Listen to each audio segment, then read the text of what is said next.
Good evening, race fans. This is it. The Days Gone By Elite Championship race from Phoenix. I'm your host, David Westergreen, and we are looking at what will be a very exciting finish to the Elite Racing season for 2021A. Four drivers looking to take home the checkered flag here. This is one of them, David Tooker. After winning at Mid-Ohio earlier this year and working his way through a very consistent second round in the playoffs, Tooker will look to be one of four drivers who is eligible to make it to the championship this year. Beyond him, there will be Tyler Fody, number 40 car for Lake Norman Motorsports. Fody is the winner of the Xfinity Series championship this season. He won it on Monday with maybe the most impressive total sum of races I've ever seen in a single season of racing. Even on online or in real life, Fody averaged 2.67 for his average finish and absolutely dominated. Took home the Xfinity Series championship for us. A little loose there off of turn 4, and that might hurt Fody's qualifying run. You see up in the top center of the screen, David Tooker qualified in second. So Tooker was looking good so far and looking the best of our championship contenders. We'll see where Fody hits the line at. 19th. Yeah. Oh, there it is. Third for Tyler Fody. Good lap. That looseness off the corner might have cost him a shot at the pole. R.C. Anderson's probably going to take that. I've got word from the drivers that the guy to beat looks to be R.C. Anderson. Here's Ethan Burrell trying to finish up his lap. He'll be a contender for the top 5, I'm sure. And Ethan Burrell drops it onto the pole. Late in qualifying, Ethan Burrell storms to the front. A huge run for this 37 car. We'll finish up with Corey Abbott, Dusty Dewar, the last two on track. I think Hank Steinmiller will also make a run. And then we will go to the race. Currently, here's the point standings while we look at Corey Abbott on track. Josh Adams, the points leader, coming into this, but it's all even. It's the highest finisher of these four drivers, Adams, Campbell, Fody, and Tooker. And you can see the kind of stats there to the right. Tooker, kind of the least consistent of those. He was not supposed to make it into the playoffs. He was not supposed to make it into the chase. David Tooker kind of lucked into it a little bit, I would say, with his teammate Ethan Burrell, the pole sitter for this race, removing himself from chase consideration. Tooker took over and then won that Mid-Ohio race. Very consistent, very strong in our last 3 races, and made his way into this playoff round. It's not like he didn't deserve it, but early in the season, Tooker had a very, very difficult time and would certainly be considered the underdog, I think, of these 3. Let's also remember Gerald Campbell needed a walk-off win at Talladega in order to make it to the next round. The 31 car was very close to being cut out of this playoff. Instead, he will be racing for a championship tonight after a great second round. Tyler Fody's been very strong this season, 2 wins. Only the one who's won twice of the drivers here. And the most top 5s as well. So Fody might be considered the favorite, though Josh Adams was the points leader for a huge portion of the championship. So, with that, that's the point standings and the points situation, and it's just top finisher among those 4 drivers. You see 3 of them on your screen right now. David Tooker starting 3rd, Tyler Fody starting 4th, Gerald Campbell starting 6th. Josh Adams will be starting back in 14th position in that 95 car. So those are the 4 cars we're watching today for the most part. Now here for the starting grid.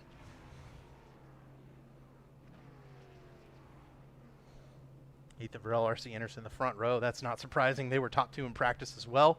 Tyler Fody told me before the race he wasn't sure that the practice times would really matter all that much, given that this racetrack is going to be a nighttime track once we go green, and it was more in the daytime during practice.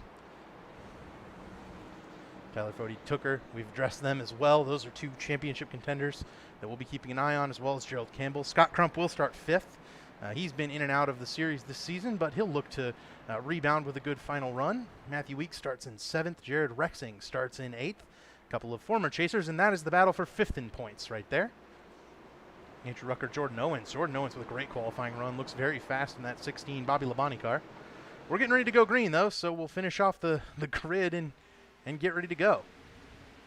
David Tooker gives a big push to Ethan Burrell, and they will grab the top 2 spots for Pro Edge Racing. Thought we had another lap at Phoenix, but apparently not. And championship racing is green. Ethan Burrell out to an early lead. I'd watch for that 50 car, though. He's very, very good on pretty much everywhere around this racetrack. R.C. Anderson's really going to have to put some pressure on David Tooker here early, because I think track position is going to be key. It's hard to pass at Phoenix, very difficult to get the run off the corners. These cars get loose and get out from underneath you very, very quickly. And so we'll see some guys spinning off the corners, no doubt. Side-by-side racing is very difficult. Outside lane just doesn't really get that bite. The inside lane does, and so you'll see these guys bottom feeding to the yellow line for the most part. Ethan Burrell out to a nice lead. And battles back in the field. We'll have to watch the progress of Josh Adams. He's up to 12th early on. Battling Andrew Rucker for 11th. If Adams can get into the top 10 early and keep those rivals for the championship close, that would be his best bet. From starting deep in the field, he is the worst of the starters.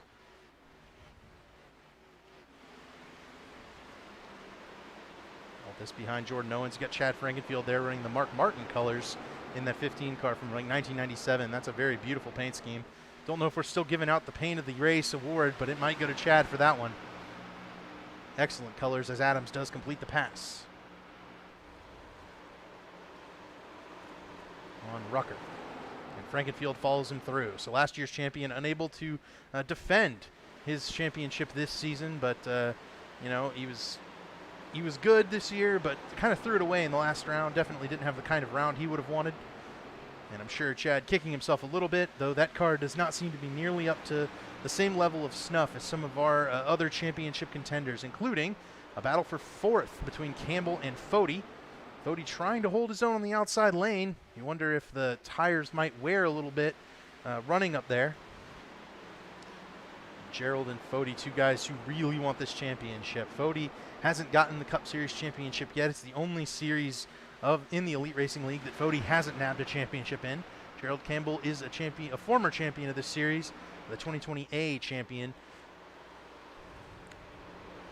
And Gerald said he practiced more for this one than he did for that first championship race. Gerald is really determined, I think, today to go out and bring one home. So they're all chasing David Tooker and Ethan Burrell right now. Burrell, the real leader. Tooker, the de facto championship leader. Early in this race, lap 7 coming around to put that on the board, and Tooker in front of Anderson.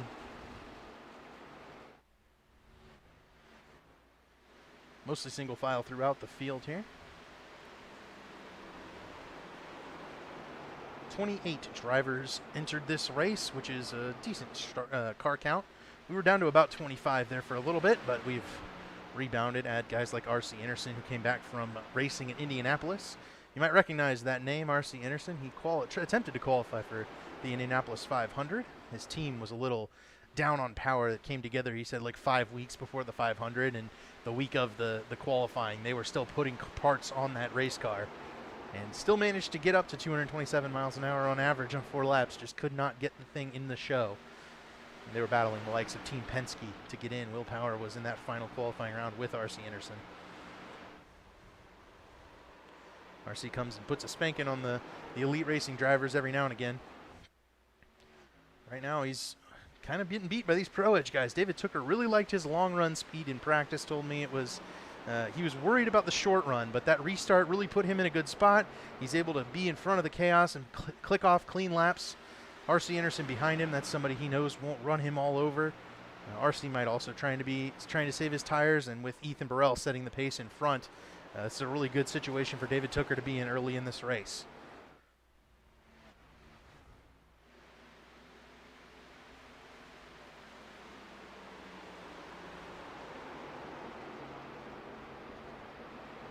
Progress for Josh Adams. He's into the top 10. It took him that long, almost 10 laps, to get around Jordan Owens. Owens looks like a good little top 10 car here, running his Bobby Labonte paint scheme. In 16, Josh Adams right in front of him now, the championship contender, the last one on track. He'll be hunting down Tyler Fody and Gerald Campbell up in 4th and 5th from 10th place.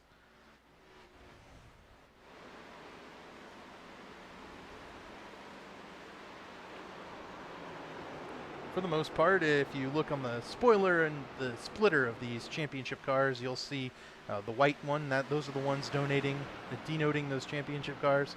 Adams, Fody, Campbell, those all have that white splitter, the white spoiler, so that you're more easily able to infer which drivers are running for the championship if you're just tuning in.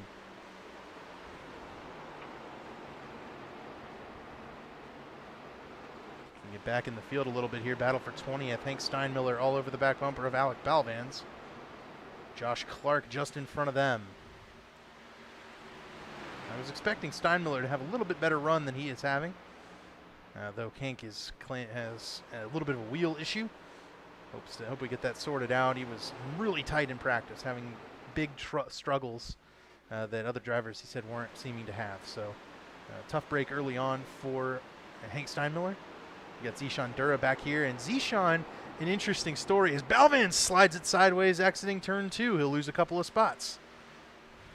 We've got, but Zishan Dura is the one I wanted to focus on back here. He did not realize at Talladega that he was pushing Gerald Campbell to a chance in the playoffs to move up the round. He just wanted to push a guy he liked, a guy he was in the chat with, not even his teammate, I don't believe. And when he did that, Gerald soars to the lead, and he is now, running for the championship. It's pretty much all thanks to this car right here.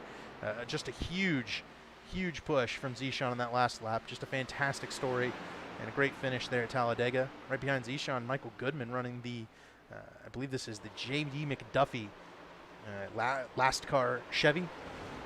And a beautifully painted car. Really wanted to get this one on the air because Goody did a fantastic job with it, and I love this paint scheme. We'll head back to the front now. Looking for battles on track. Here's a good one. Jordan Owens got back by Josh Adams. And now Chad Frankenfield is pressuring the championship contender. So Adams, the one really stuck in traffic. Everyone else up front clicking off laps.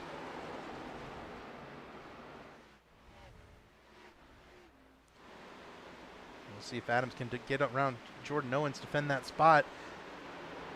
Looks like Owens is able to pull in on the outside lane and hold Adams at bay. Up front, we did have a change of position, and I think it might mean a battle for the lead is coming soon. R.C. Anderson snuck around David Tooker. That means our championship contenders are 3, 4, 5. Burrell leads. Anderson, then Tooker, and Anderson is the car on the move, I think, right now. Burrell and Anderson and Gerald Campbell all running very similar lap times on track. Going to have to watch out for this 50 car. I think he might be the preemptive favorite for this race. And Gerald Campbell told me we're lucky R.C. Anderson isn't running for the championship, because otherwise it would be real difficult for any of these championship contenders to get him. Though Gerald's matching R.C.'s lap times right now, I think that Gerald maybe sold himself a little short on that. Last time by Anderson, the fastest car among this front 5 by 5/1000ths of a second. Behind Ethan Burrell, so not eating into that lead too much. I think it's going to be a track position race going forward. About 70 laps it's going to take to burn up the fuel in these cars. So I think we'll see these guys trying to short pit a little bit.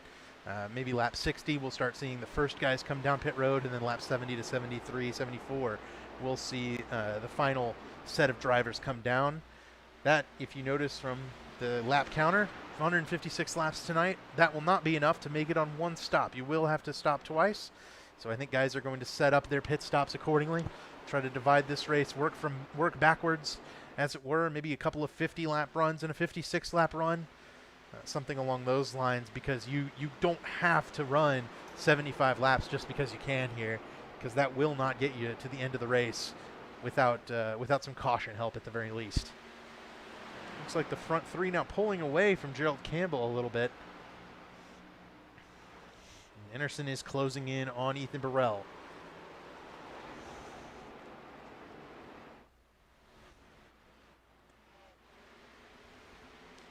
That time by Burrell gapped Anderson just a touch. They're running very similar lap times right now.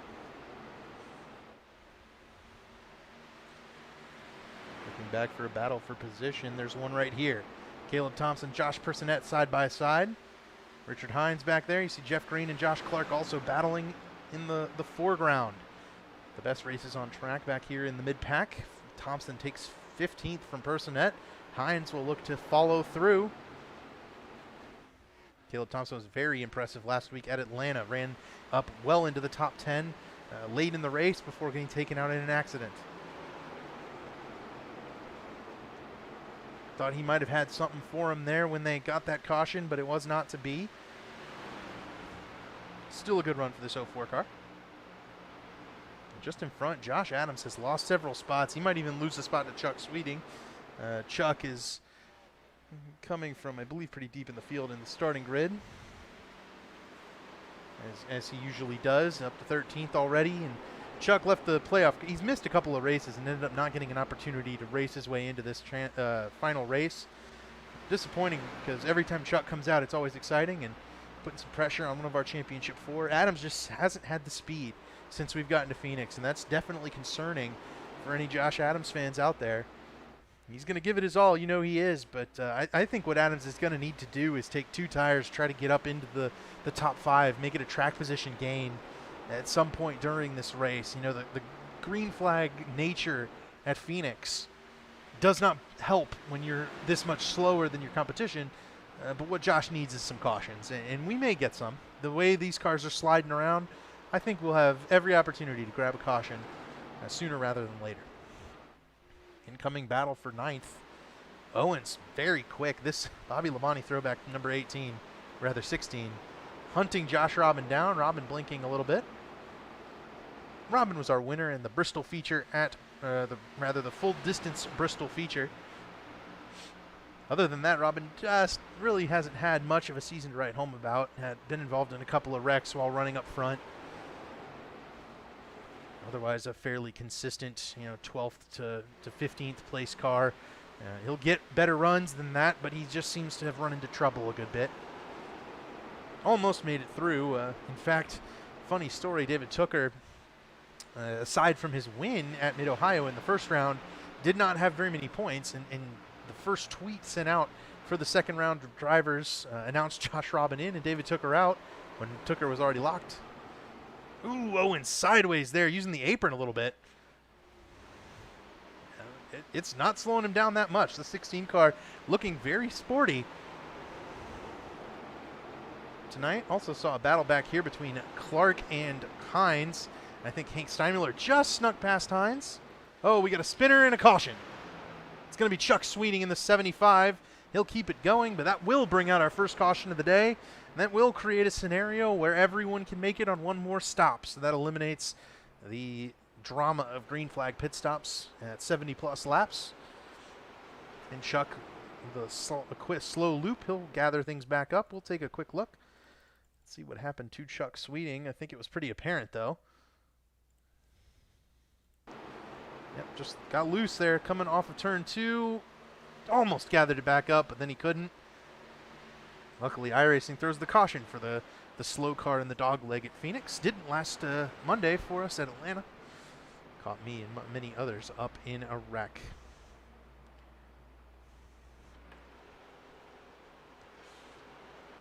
So with that, I think we'll see everyone on pit road, and yes, we will. Ethan Burrell leads him down.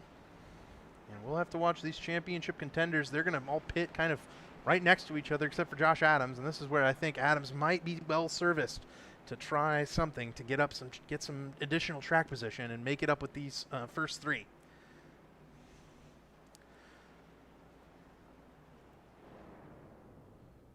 Yep, we got them all on screen right here. In fact, if I switch to Crump, there we go. There's all our championship drivers. We'll watch them zoom off.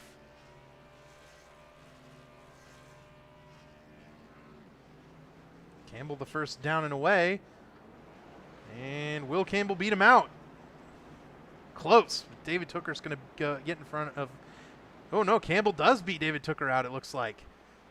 Huge pit stop for Gerald Campbell. He'll take over the top spot in this championship race. Now, though I think not dropping David Tooker out of the second row may kind of nullify the gains made on pit road there. Now Ethan Burrell will surely just take the top and restart with his teammate David Tooker. Try to pull him past Gerald Campbell for the track position. Josh Adams didn't gain anything. Came out 12th, took 4 tires.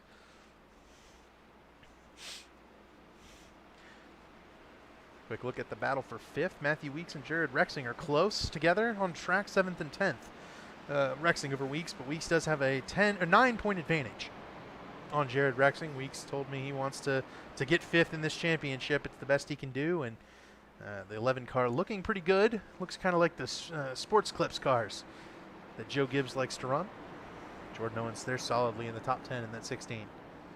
Robin moved up 2 spots under that pit stop, so I'd watch out for that 8 car. Back to the front of the field, Ethan Burrell does indeed take the top, likely trying to help his teammate David Tooker by the 31 of Gerald Campbell. How early will they go?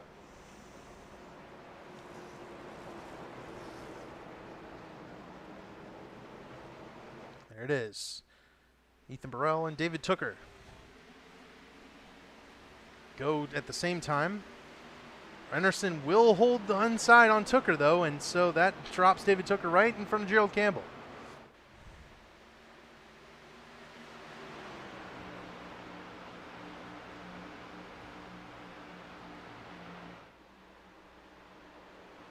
Fody up the track a little there. And Adams trying to make the most of his fresh tires. He's already made up 1 spot on Matthew Weeks. Can the 95 grab another on Jordan Owens? Adams desperately needs the track position. He needs to be able to battle with his championship contenders. He does get the spot on Owens, though let's recall last run, Owens was able to drive back around this 95 car. Adams now around Robin as well, trying to make up those spots for Josh Adams. He's pushing that 95 car hard right now and probably hoping for a quick yellow to allow him to come in and get new tires once again after pushing this 95 car very hard. He'll get after Scott Crump as well. Ooh, Crump almost comes down on Adams. Adams wisely chooses the dog leg. And now he works to the inside of Scott Crump. So a great run here for Josh Adams early. And he sneaks on through past Scott Crump. Championship contender Josh Adams now within striking distance of Tyler Fody. And you see the battle right ahead. It's these 3 drivers running for the championship, Tooker, Campbell, and Fody. It's all about whether or not David Tooker can hold these guys off, and it's a long race. Is the good advantage here. We still have over 120 laps to go. In fact, we just now have 120 laps to go. Burrell's led every single one of them so far, but R.C. Anderson is hounding him now, and I can't help but think it'll be a matter of time before the 50 car takes the lead. Ethan's very good at defending his position, though, and he won last week, so feeling very strong and very confident in that 37 car, I'm sure. Jared Rexing has eaten up this championship 3 and has brought Josh Adams along with him. The championship 4 right there on screen, plus Jared Rexing's 10 car.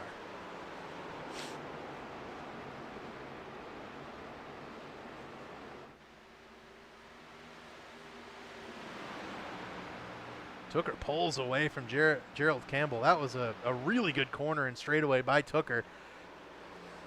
You see, Phoenix is one of these great tracks that allows for those minute gains to just show drastically because you're under a lot of power. When you put the power down going down these straightaways, and the cars that can get onto the gas a little bit better, they can really gap the cars behind them.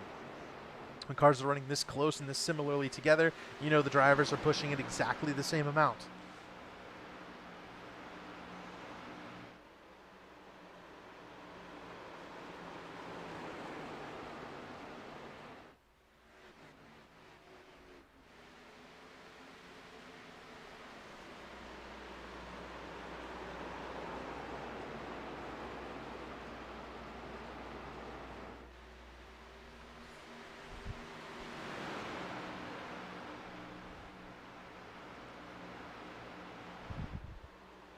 Quick look back in the field here.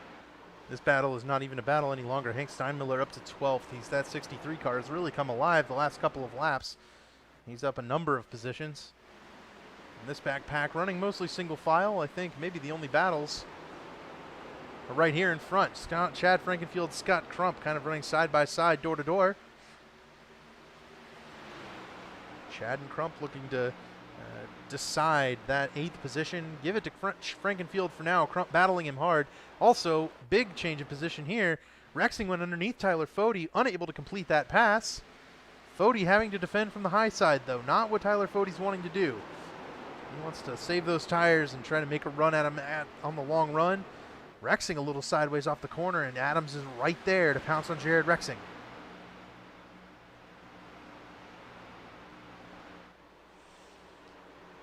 Fode's car just doesn't seem to want to turn to the bottom. I wonder if that's a tire-saving maneuver or if Tyler Fode's genuinely just too tight. We'll scroll back to this battle for 8th. Chad Frankenfield and Scott Crump have swapped places. Frankenfield now defending the top from Crump. Rucker watching along with Jordan Owens and Hank Steinmiller.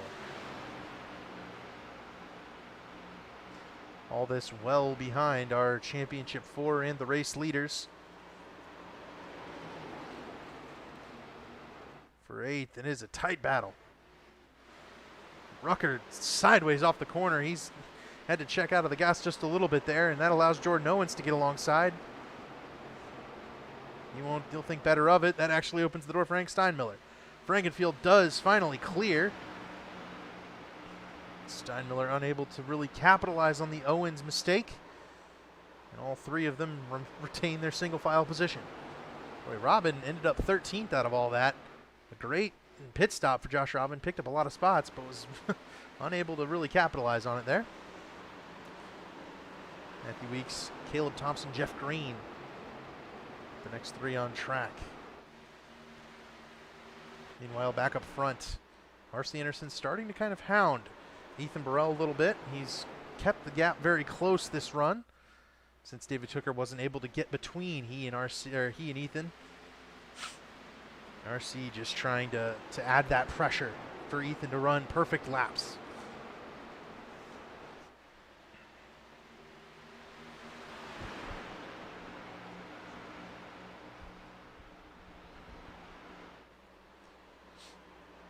Championship 4 right behind. There will be a battle for 6th. Adams underneath Rexing. Though I think with the tires kind of aging a little bit, it means the bottom a little too slick to get that drive off to where Adams can make an adequate pass on Jared Rexing and force him back behind. You'd be much better served going for the top side, trying to pin that car down. But these drivers trying to kind of avoid that. They're entering much higher on this longer green flag run, prevent those cars from getting a run to the outside.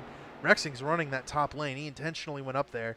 It's allowing Adams to get that run through the center of the corner, but you see there, Rexing has the power off.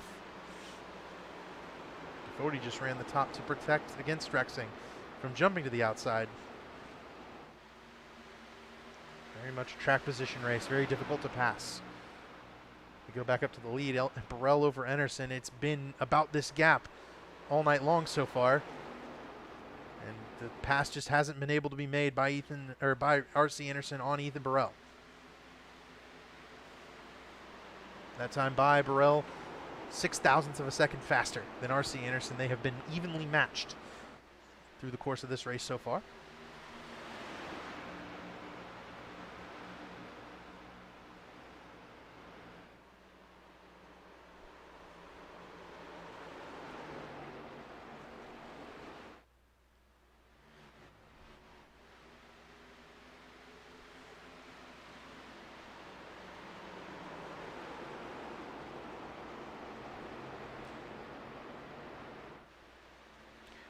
Top 7 looking good. Looks like Rexing challenging Tyler Fode, though without success. Josh Adams has retained this 7th spot without losing much, if any, time. I think that the 95 has gotten the track position he needs. He did it on fresh tires by just really driving hard through the field. Knew he needed to. He had the stack up of that first caution of the day. That allowed him the opportunity to run up to the back bumper of his championship rivals. But Adams is going to need, I think, perhaps not a caution, but just for the the race to come to him. Green flag pit stops at some point. Adams needs to make the right calls if he wants to get around these four. I mean, this is a very evenly matched group of four. Chad Frankenfield very adamant that this is the most even group of four we've seen in a championship race. I would agree, given that David Tooker, who coming into tonight was maybe considered the underdog given his season results, though David Tooker by no means a worse driver than any of these other three drivers. Real life runs road courses and is very, very competent at the road courses on iRacing.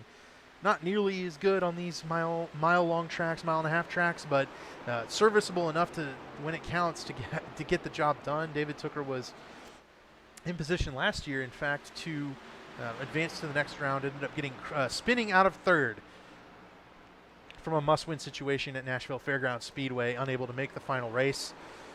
Last year, he also won a pretty much walk-off race, as did the guy behind him this year. Tooker won that Coke 600, the World 600. He beat Tyler Fody and Ryan Lutz in that one. And Gerald Campbell's won a championship in this series, and he did it by leading every lap at Gateway a year or so ago. Gerald said he was I believe the 48 car last year. I think he switched off of this number, and he didn't like it. You know, he was running Jimmy Johnson throwbacks, and it just didn't work out for him. He didn't have the luck. He switched back to the 31, and here he is in the championship race once again. Jared Rexing again tries on Tyler Fody, unable to make that pass work. And it is the Rexing hounding of Fody is certainly drawing a big gap between Campbell and Fody, and it's allowing Adams to stay right with Tyler Fody. I think Rexing's certainly not the car Fody wants on his back bumper. Frankenfield sideways out of the corner. That's maybe one of the fastest cars on track right there. Besides Ethan Burrell and R.C. Anderson is this Chad Frankenfield machine. He has gapped Scott Crump by 1.5 seconds, and he's trying to catch Josh Adams' rear bumper.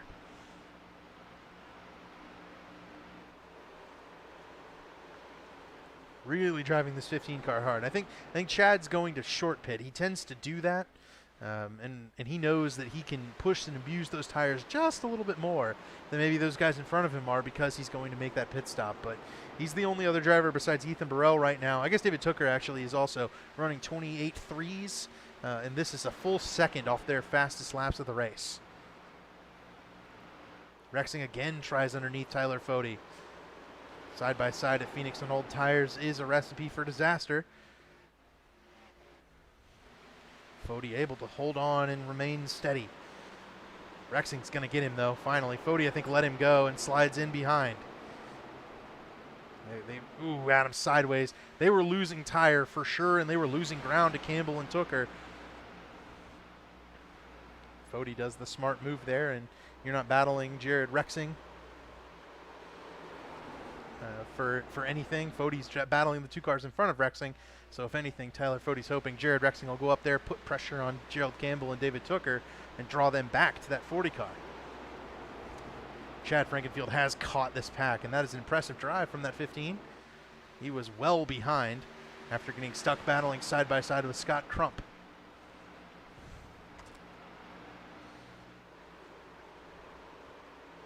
You can see just how much he's working the wheel on that 15 car, sliding it sideways. We'll go on board with him here for a little bit. Just watch Chad just driving it in. You can hear the tires squealing a little bit.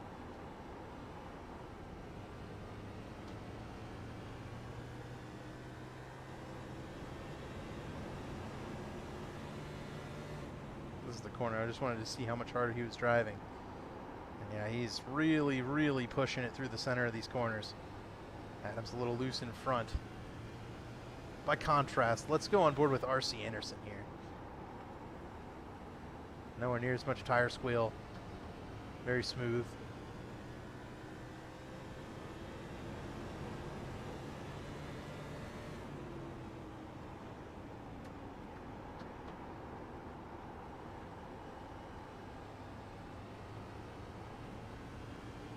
RC having to work the wheel too. Everybody a little bit loose there exiting turn 2, or turn 3 rather.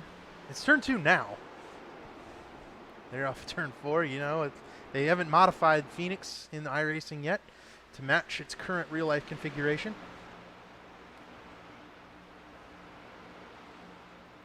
The battle is here. Matthew Weeks just went around Andrew Rucker. With Jared Rexing 8 positions ahead of Weeks. That's right where Weeks needs to be in order to capture those 5th place points. He can't fall any further back than that. Just in front of them, a little bit of a battle. Hank Steinmiller, Josh Robin. The battle for 11th.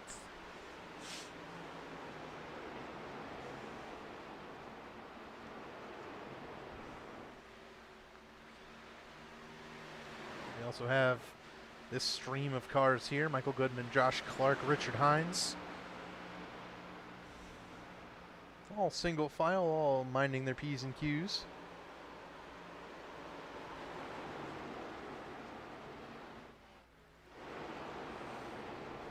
Back up to this battle. Chad Frankenfield made it to this pack, but again, the tires on that 15 car looking a little bit shot as he kind of starts to fall back away from that group in front of him. He did also take advantage of them running side by side a little bit. That car not able to stick to the yellow line. Those cars in front seem to be driven by these championship contenders.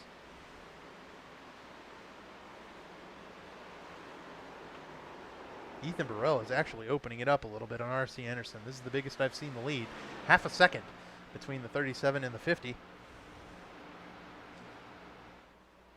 R.C. pounds it down into the corner, but I think Ethan's gapping him a little bit exiting. David Tooker's, mentioned his long run speed and how much he was really liking how well that 19 car ran on the long runs. He's clicking off really good lap times right there behind Ethan Burrell and R.C. Anderson for the fast cars on track. Interestingly enough, though, the guy who's fastest on track, and in fact, I'll hit this lap time real quick, just show you guys, but Jared Rexing's 3rd fastest behind the 2 leaders. The next 4 cars on track are Tooker, Campbell, Adams, and Fody in that order. And the only difference from them running on track is obviously Adams over Fody. But those guys are all running almost identical lap times, lap after lap. Just remarkable.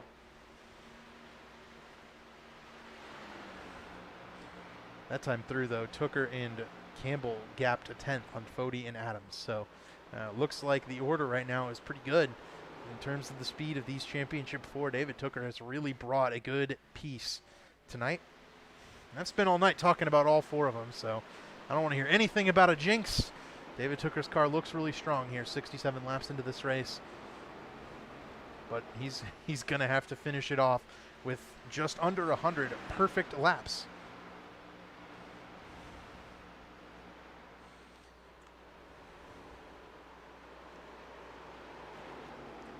With that, we will go ahead and give our read for Days Gone By.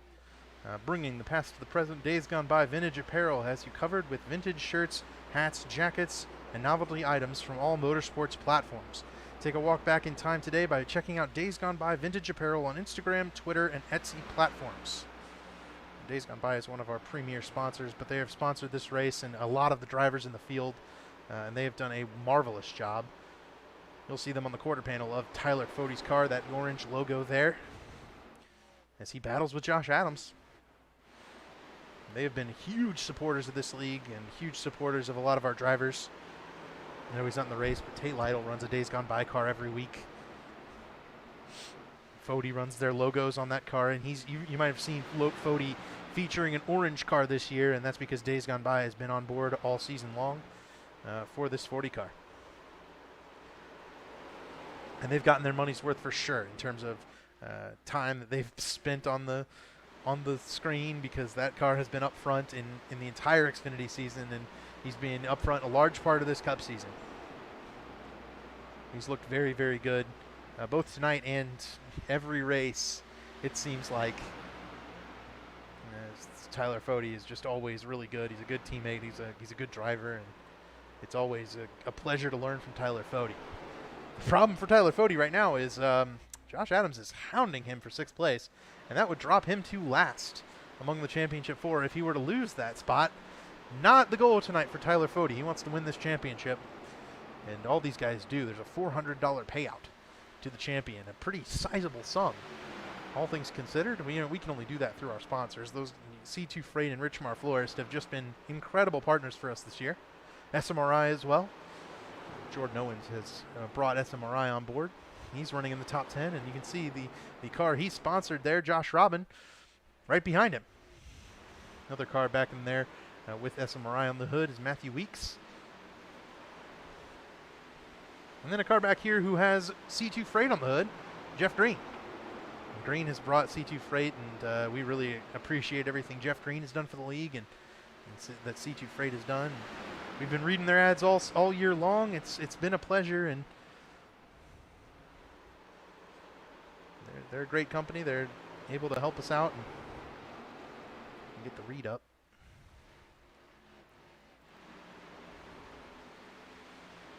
I'll do it. C2 Freight is the premier partner. They offer complete freight management services. They're ready to meet our needs today, as well as changing needs in the future. Thousands of qualified carriers in their database that are capable of handling shipping for every type of goods. From perishable foods to office equipment, whatever you need to ship, they have the access and the equipment necessary to complete your ship, including flatbeds, dumbbell drops, vans, tankers, refrigerated equipment, multi-axle heavy haulers, dump trucks, auto carriers, intermodal containers, and more. They've been great partners for us this season, and we just can't thank C2 Freight enough for all that they've done. With that,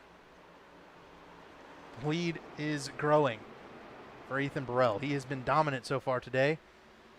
And you can see the gap between Ethan Burrell and R.C. Anderson is about equal to the gap between R.C. Anderson and David Tooker. The car that is coming, and the second fastest car on the track, is Jared Rexing in this 10 car. He has really saved the tires nicely, and he is bringing this 10 to the back bumper of Gerald Campbell. Then it's this battle for sixth. Tyler Fody and Josh Adams still engaged in heated combat.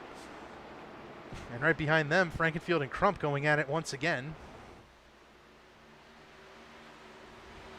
I am just really impressed with Jordan Owens tonight. You know, he said he was feeling like he had a fast car. He feels good at Phoenix, and he's been impressing of late. I think these 7/10 of a mile to a mile tracks really suit Jordan's driving style nicely. I do love when the cars kind of, the driver matches up his speed with the result.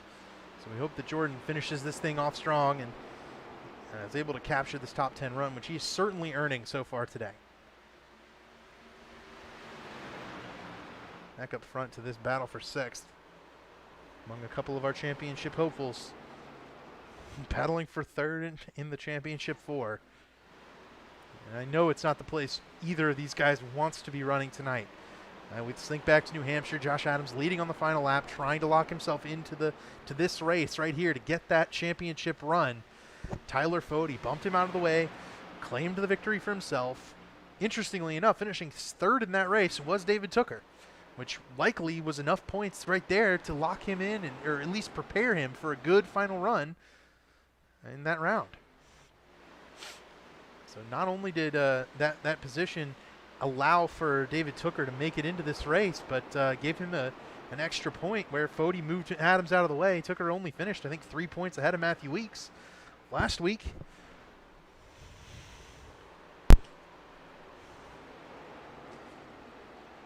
Tooker doing a marvelous job right now, running the second. In fact, last lap he was the fastest car on the racetrack.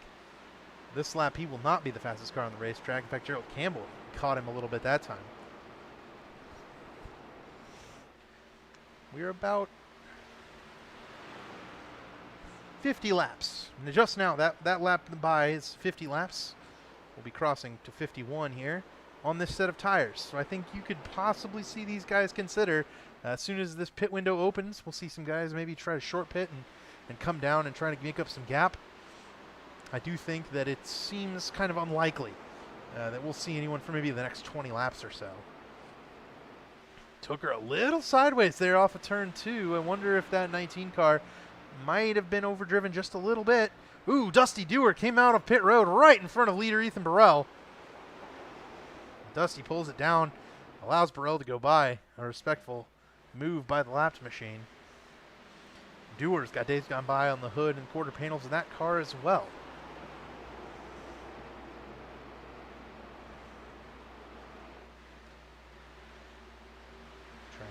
there. He is running the colors of Wisconsin short track legend Tom Refner tonight. That's that 32 car that you see as R.C. Anderson goes to lap the car with fresher tires. Impressive by some of these leaders to be able to hold off a guy who's on those fresh rubber. Though Dewar not pushing the issue right here, I'm sure, trying to stay out of this championship battle. And the battle for the race win.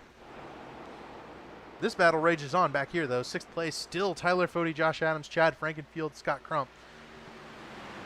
They maintain their very, very close proximity to one another, and Fode just continues to lose time to the cars in front. He's over 2 seconds behind Jared Rexing. And 6 seconds off the lead. So Tyler Fode just not having the kind of long run that he would prefer, without question. Both of those two guys need a caution. Chad Frankenfield probably looking to short pit soon, as he tends to do. Here's a battle on track. Matthew Weeks, SMRI cars battling it out. Weeks will take 12th from Robin. Weeks likes the long runs, but I think he got too far back on that restart, and that being in 12th is going to kind of suck him back into 12 seconds off of his teammates. That's not really where you want to be. Lap traffic has brought R.C. Anderson back to David Tooker, and it's opened up over a second lead for Ethan Burrell. Mark Rebelos in the 93 car. Alec Balvan's in the 5. We've mentioned Dewar in the 32. Brent Jones, I believe, has also gone a lap down in this 89 car. Got to get it some screen time. This is a beautifully painted car by Brent. He runs it every single season. I believe it's calling a thank you for McConey Setup Shop for sponsoring him, and they've done a great job, and they're sponsoring all kinds of guys that are affiliated with the Elite Racing League, and we appreciate them for being on board. Tooker navigating lap traffic. I saw Alec Balvans just kind of float through between Tooker and Anderson, and I'm sure these guys a little bit hesitant and iffy about this lap traffic. All these guys all run together every week, but eventually you know who can maybe cause you some problems and who you're worried about versus not on the racetrack. Rebelos, Balvans, Brent, Dusty all trying to kind of stay out of the way, doing a good job so far. They all have fresh tires at this point, which none of these leaders do. So you see Rebelos driving hard, trying to go and get one of his 2 laps back. We do have a Lucky Dog award. That would go to Balvans right now, if the caution were to come out. Ethan Burrell enjoying a 1.3 second lead. I'm sure that 37 car would love to see nothing but green flag racing the rest of the way. He is really dominant right now, just pulling away from R.C. Anderson. Though getting passed by Rebelos is probably going to put a little bit of a dent in that lead. In fact, it does. Anderson cuts 3/10 into Burrell just from that one pass.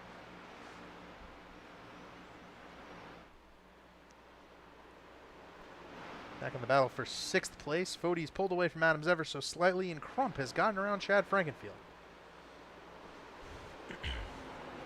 Can't help but wonder how long it's going to be until Frankenfield pits, and there he goes. Frankenfield does go ahead and adopt the short pit strategy. He'll have to go 66 laps. That's not going to be easy. He will gain a ton of time, though. These guys are running right around 29-second laps. Frankenfield will be running 27-second laps. 2 seconds almost per lap will be the advantage Frankenfield gains, and he was sitting about 7 seconds behind. So it'll just take 3 or 4 laps of that in order for him to pull the lead on Ethan Burrell. Burrell does put Frankenfield a lap down, though, so therein lies the risk of coming in short pitting. If the caution were to come out now, Frankenfield would be trapped a lap down. He would have to take the wave around.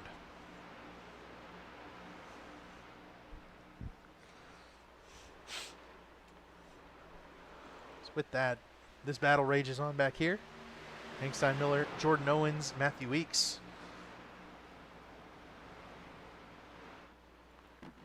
Now running 9th, 10th, and 11th, respectively. Owens ahead of Steinmiller, ahead of Weeks.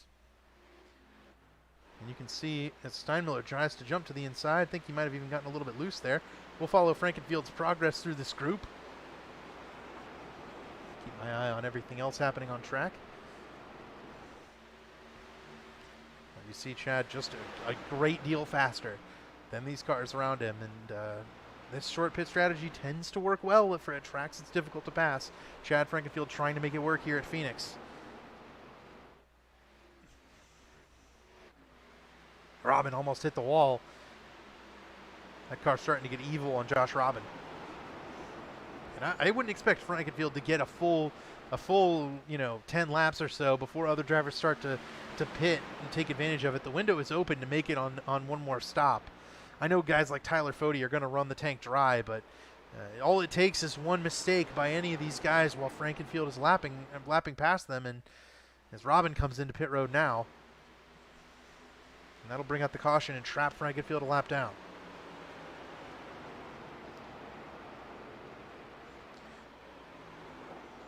Back up front, Ethan Burrell led every lap. So far, R.C. Anderson's gaining on him a little bit, and this battle is tightening up for third. And the championship, David Tooker, has been out front of that all day long. Gerald Campbell's starting to reel him in just a little bit.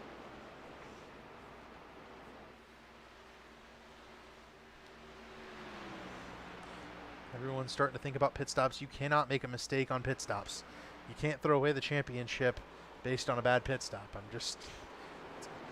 You absolutely have to lose it on track to a faster car. You do not want to make that mistake because that's the one you're going to kick yourself out of. You know, I brought Hank Steinmiller back up here. He lost the Truck Series championship on Sunday by driving it his absolute tail off. I mean, he did everything right. He was in position to win it. He made a pass 3 wide on the last lap in our Truck Series on Sunday. You guys got to hit the Elite Racing Network and check out that finish. A brilliant call by James East and Sam Dyer. Hank Steinmiller took it to the bottom, slid up in front of Vincent Isabella, got on the gas, and it just looped around on him. He gave it his all trying to win that championship. Came up just a couple of spots short, one straightaway short. Isabella took home his first Elite title. Oh, and Hank Steinmiller gets into Jordan Owens, and Jordan saves it. What a save by Jordan Owens. Oh, Hank's going to go around. Oh, and he hits into Weeks. That will bring out the caution. Oh, rough corner for Hank Steinmiller. And that will trap Chad Frankenfield and Josh Robin a lap down. Steinmiller loops sitting right in front of the leaders and gets going. Oh, he's not even going to be able to get going. We'll hit the replay while Hank gets on his horse there. Back it up. We'll see if we can see what happened there. Just a frustrating little turn for Hank Steinmiller right as we're talking about him.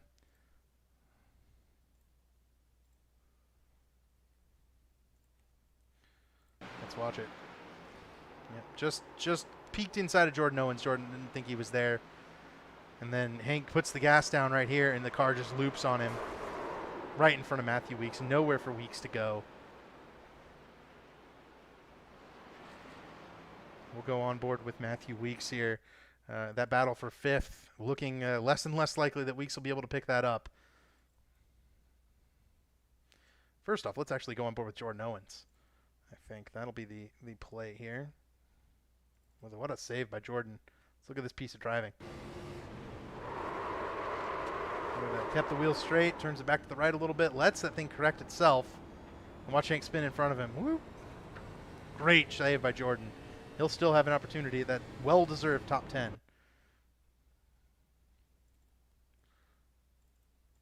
And a quick onboard from Weeks. See the smoke, he backs out of it. I mean, what are you supposed to do? Frustrating for Matthew Weeks, no doubt. He'll have to fix that damage on pit road.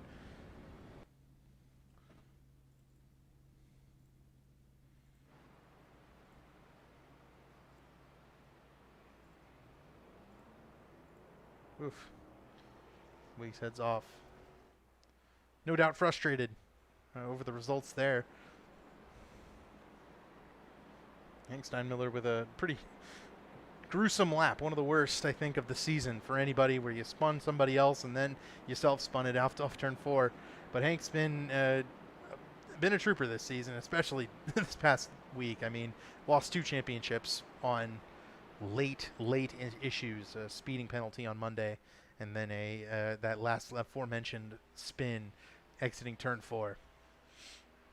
on Sunday. So Hank will watch his teammate Tyler Fode try to pull out the championship win.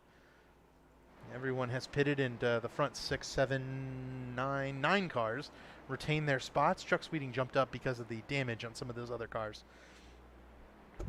So Burrell and RC will still lead, with Tooker and Gerald Campbell 3rd and 4th.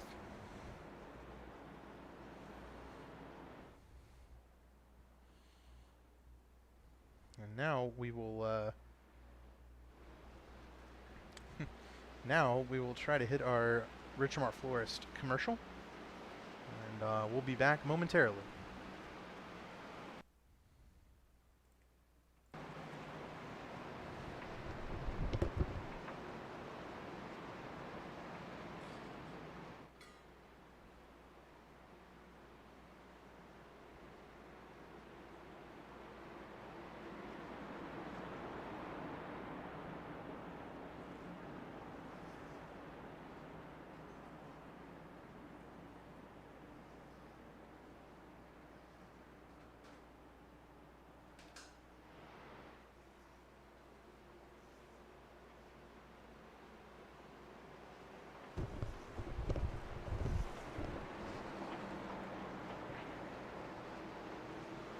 We are going to have to cut the Richmar Florist commercial short. Green flag back in the air. David Tooker's going to get second over there. R.C. Anderson.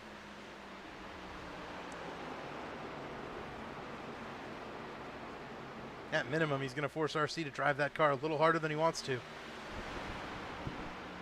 Burrell stays in the lead.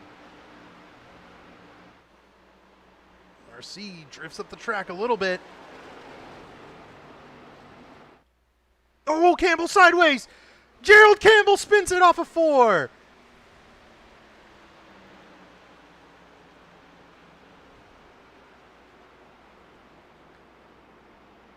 I don't know that he hit the wall too hard, but that is a drastic blow for Gerald Campbell's championship hopes. Oh my goodness.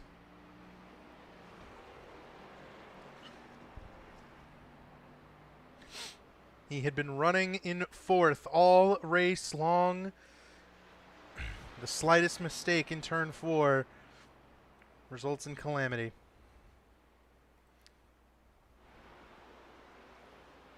Go take a look what happened. Exiting turn 4 for Gerald Campbell.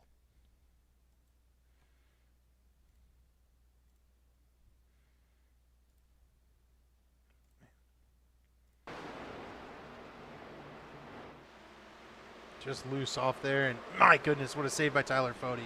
He didn't hit it very hard, but he hit it enough to give him some damage, a little crinkle on the left front fender that will harm this 31 car's drivability. Let's go on board with Tyler Fode. See what he saw through that.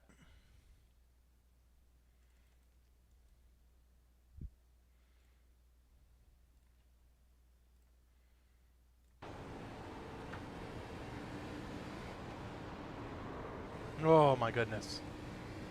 Just like that, the championship door remains open for Tyler Fode, while it has closed nearly to a shut position for Gerald Campbell.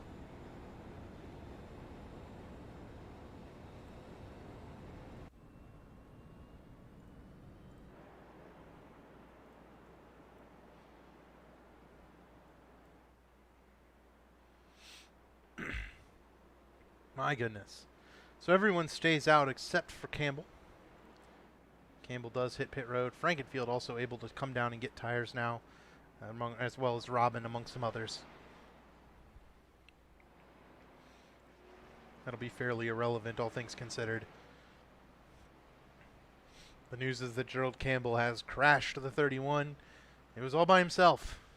Just got a little bit loose exiting turn 4, trying to work to the outside of David Tooker to go after that championship lead. He fixes what looks like all the damage. Ethan Burrell coming up on him, so Campbell might not have been able to get it all fixed. I know iRacing has had the bug where a little bit of damage has blown out the motor. Matthew Weeks is still on track in 13th, though, so maybe that's not too bad. for these Cup cars. How about this guy, man? What an incredible race so far for Ethan Burrell.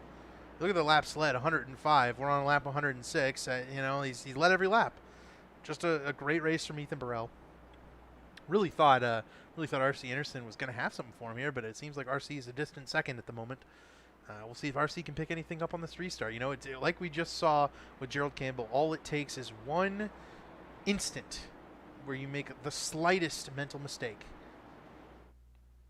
and it's all over.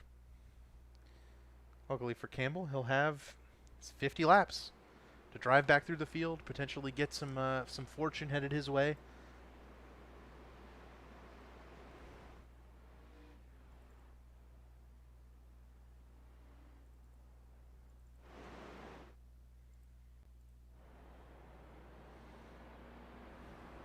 He'll have to come from 23rd to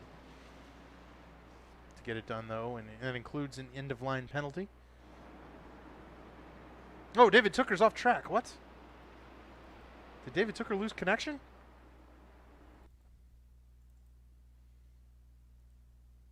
Oh, my goodness. David Tooker drops out of the championship just like that. It's between Adams and Fody. Holy cow. It's showing David Tooker off track in 24th. Unbelievable. Just like that, the race turns completely on its head. The two guys looking poised to finish 1-2 in the championship some way or another suddenly are out of the picture. And it's down to Adams and Fody. Anderson pressuring Ethan Burrell. That's not really the fight of the moment. It's really these two right here battling for a championship.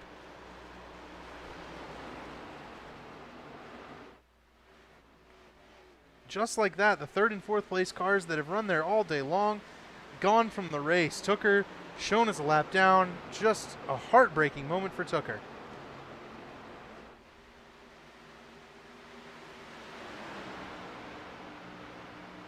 He's shown online. Must have been an iRacing issue for David Tooker. Unbelievable. They're battling. They're into each other. Adams sideways. He'll save it. Keep going. Tyler Fody and Josh Adams make contact. They had nothing. They're just the only two who can possibly win this. And they give each other some damage. That will allow Campbell to have an opportunity, I think. The briefest of replays here to try to go back and see what happened in turns 3 and 4 between these two.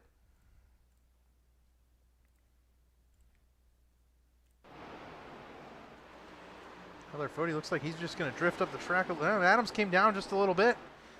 Either way, an incredible save by Josh Adams not to do what Gerald Campbell did. He's back around Chuck Sweeting and into 6th. Trying to hunt back down the current champion leader, Tyler Fody. It's down to these two. Pretty much just them. Gerald Campbell's 18th. And David Tooker off track due to an iRacing malfunction of some sort. Heartbreaking for David Tooker. And the story now becomes this battle right here. 5th and 6th. Tyler Fody, Josh Adams for the championship. Up front, Ethan Burrell has continued to fend off RC Anderson. That sure would be something, huh? Ethan Burrell hasn't won a Elite Cup Series race in 2 years or so. Last week, he breaks the dry spell, gets the win in Atlanta. This week, comes out prepped to dominate. And I'm sure Ethan Burrell wishes he could have been in the Pro Edge playoff seat to finish one off tonight. David Tooker unable to get it done based on something that's completely out of his control. Oh, you just hate to see it, man. I hate when that stuff happens. This is the battle for the championship lead. Adams got that car sideways. Something we've seen recently is that when these tires get sideways, when you heat them up, they get really, really fast. And Adams is looking like that's exactly what happened to this 95 car. He heated up his tires with that slide. Now he's able to complete the pass and take the championship lead on Tyler Fody. Cautions breed cautions. And Gerald Campbell is up to 13th. There he is right there, battling with Corey Abbott, Matthew Weeks, Josh Clark, Jeff Green. He's going to take 12th away from Abbott, I think. Campbell, man on a mission. He's got to make it up to 5th if he wants to win the championship. He'll probably need some help, the help of some cautions to do it.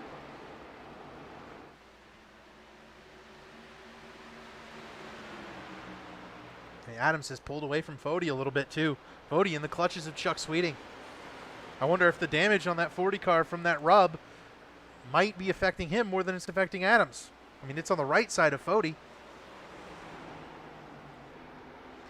You can see the fender crinkled in on the tire right there.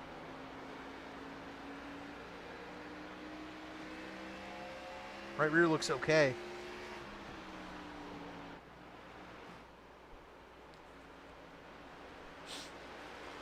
My goodness. Gerald Campbell has gotten around Matthew Weeks up to 11th. An incredible comeback so far for Campbell. The door has been opened back for him with those two making contact in front. We don't know how badly the damage is affecting Fody's car. Adams' car seems like it's running faster now that he's heated up the tires. In fact, last time by, the fastest two cars on the racetrack were these two on screen right here.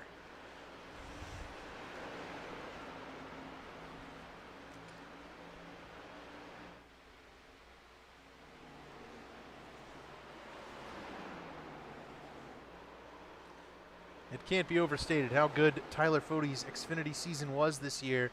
The Cup season not nearly as good, but still very, very successful. Let's not forget, at New Hampshire this year, Tyler Fody moved Josh Adams for the race win in order to lock himself into this race for the championship. If it comes down to it, we know what Fody's willing to do to get that race win, and in this case, that championship. He's willing to take the bumper and move the car in front. And Adams trying to scurry away, prevent anything like that from happening at the end of this race. Coming up 36 laps to go. Lots of time. Lots of time. Here's one that's hunting these two in front right now. Gerald Campbell is on a mission. No doubt. Try to get back up there and give himself an opportunity to win this championship. Several damaged cars. Looks like they're all running pretty strong. Owens, Campbell, and Weeks, 9th through 11th. The damage on Owens' car from when he and Hank Steinmiller tangled. The damage on Campbell's car, obviously, from that restart accident.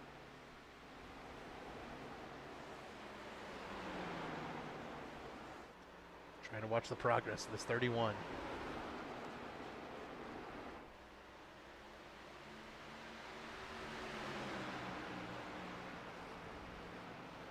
He'll get underneath Jordan Owens this time. Owens gives Campbell the room. Knows that's a championship contender. And Gerald Campbell into 9th. He'll likely need a caution. He's 3 seconds behind this battle here. Behind Josh Adams. He's 3 seconds back of this. So Campbell will need to make up 3 seconds in 33 laps. It's quite a bit of ground.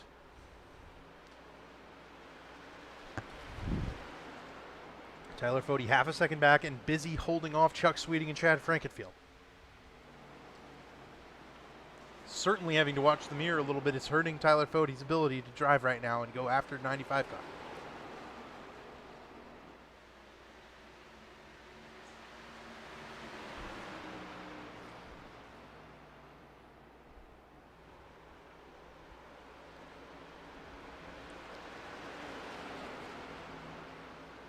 Watching the gap for Gerald Campbell.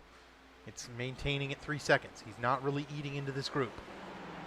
He has pulled away from Matthew Weeks by about a second, but I think it's because this group pushing very hard. They're really driving the wheels off of these cars. Caution's on the speedway. Caution is out. Andrew Rucker again.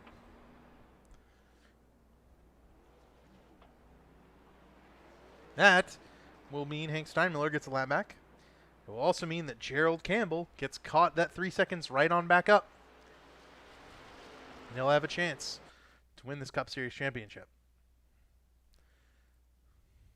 Let's go check out what happened to Andrew Rucker. Looks like this one might not have been Rucker's fault. Into him goes Josh Adams, and bang, into the wall goes Andrew Rucker. Interesting strategy of avoiding Rucker there by Rebelos. Brent as well. But everyone makes it through okay. Will anyone come pit? In fact, everyone is actually pitted. So we'll re-rack them for you here. And here they come. This is what I was waiting for.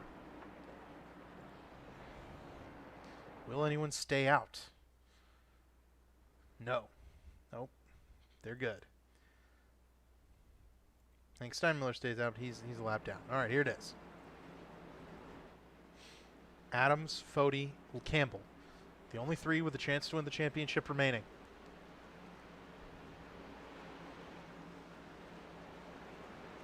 They need perfect pit stops. Adams is the first into his box, and he didn't overshoot it. Up ahead to Campbell. He's good. Fody's in.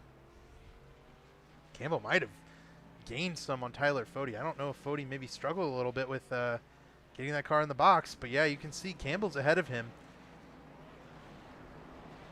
Adams is going to beat Fody out. Yes. And look at that. Gerald Campbell did pick up a spot on pit road. He's just behind Fody now.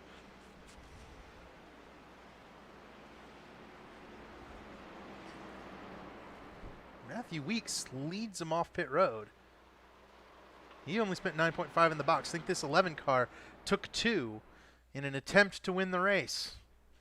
That's the first time Ethan Burrell will not be in the race lead all day. So Weeks right there ends Burrell's attempt at leading flag to flag. Burrell still will have every opportunity to win this race. Weeks with 2 tires, though, that might affect some things in the running order. Looks like Adams will restart 6th, Fody 7th, and Campbell 9th, because Weeks jumped all of them.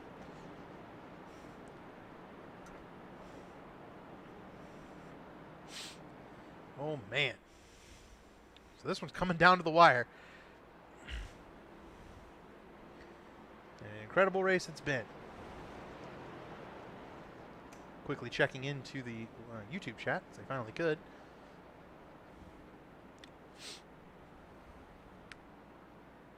Tooker said his USB disconnected his headset and it froze him. My goodness. Ooh. Welcome to Jacob Adams, and that's Josh's brother.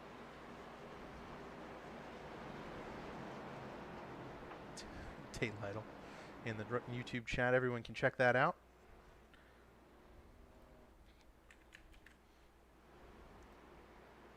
While we get them racked up here.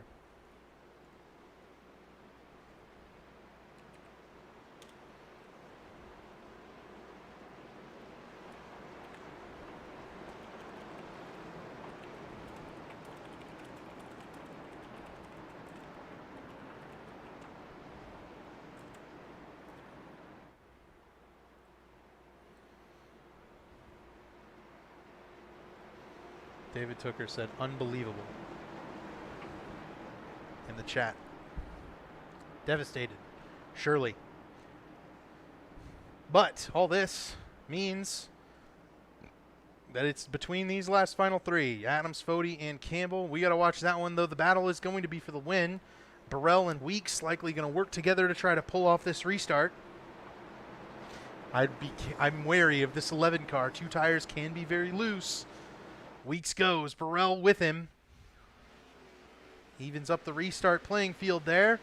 Adams gets the biggest jump of anyone. He backs it into turn 1 there nicely.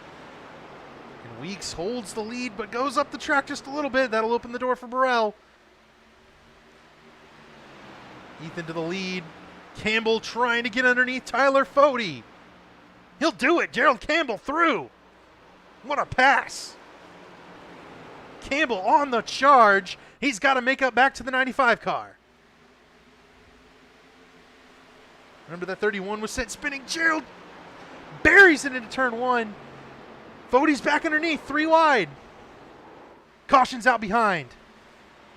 Zishandura around. I think a couple more. Nope, that's just everybody dodging it, I think.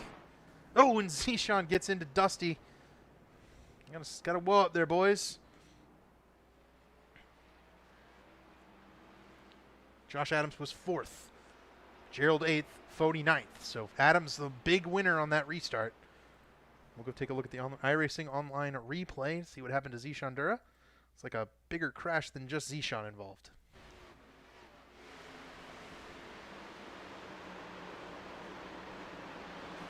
Dusty spins. Zishan hit in the back by a Robin. Rucker Rex. Rebel S involved.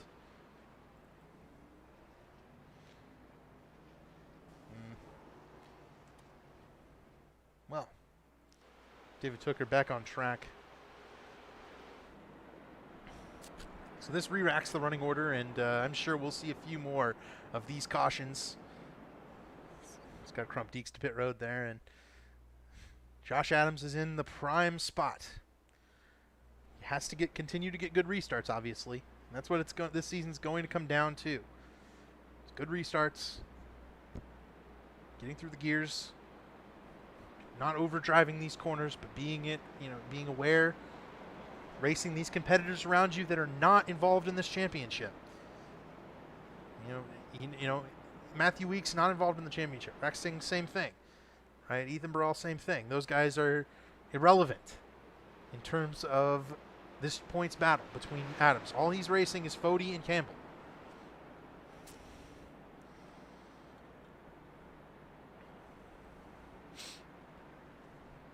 Gerald back in 8th, Fody back in 9th.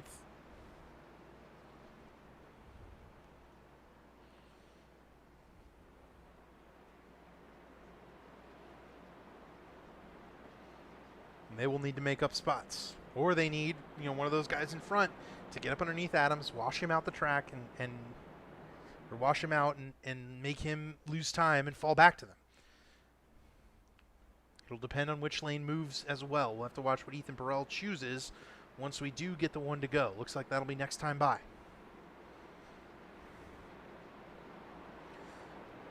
A couple of shout-outs here for some really good runs. Hopefully we don't jinx them. Corey Abbott, Michael Goodman, 11th and 12th right now. In fact, both of them using that momentum, I believe, from that Atlanta race last week when both of them were running inside the top 10 late into the going in that one. Abbott finished 7th, Goodman 11th. Both of them now having another good run. And big shout out to Jeff Green right there, 13th. Caleb Thompson, 14th. Caleb deserved a better run last week than he got. Richard Hines, 15th. Jordan Owens is back in 16th. I think he tried to pick some of that damage. He's been a top 10 car all day long. Josh Clark had gotten up to 11th on one of the green flag runs. It's like the restarts have befallen the 28 car. What lane does Ethan Burrell pick? Looks like he wants that inside lane.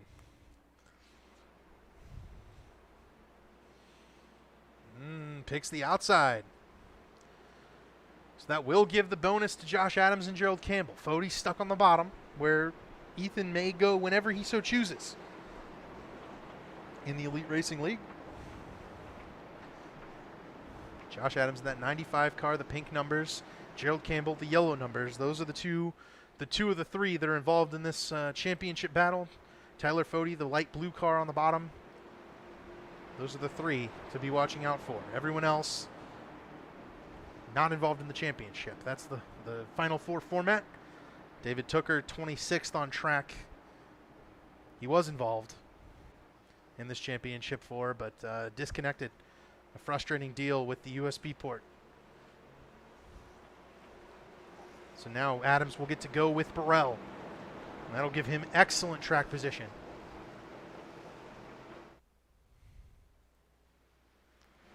Green flag, and there they go. Rexing actually gets a slow start, and that hurts Gerald Campbell. Campbell's going to stay on the outside. Battling hard. Oh, Campbell gets turned! Saved it! Oh, no, he didn't. Campbell's in the wall, and Jordan Owens is going to get into him. Caution's out. Campbell's wrecked. Big crash in turn 3. Owens still spinning. Jones in the wall.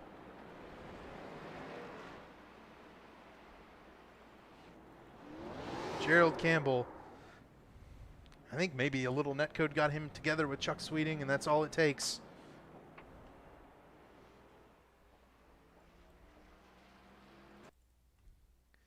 We'll go back and show you the replay. Gerald Campbell losing the championship in what looks like a unfortunate set of circumstances. We'll show you to you from the far chase.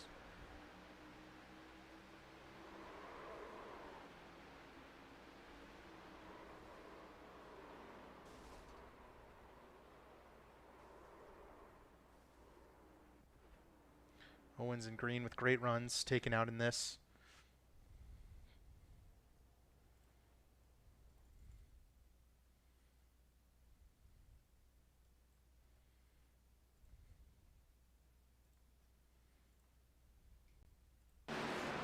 One more look.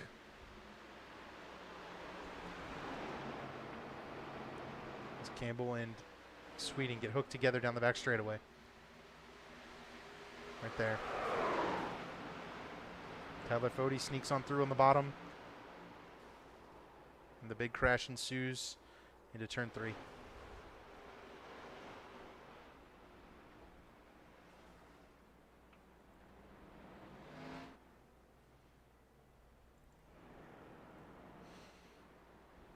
So re-racking. It's now down to 2. We thought it was down to 2 before. Gerald had made an incredible comeback after a spin. It's now down to this one. The Country Cozy Blankets, number 95 of Josh Adams. And the Blue Egg, Days Gone By, number 40, Tyler Fode.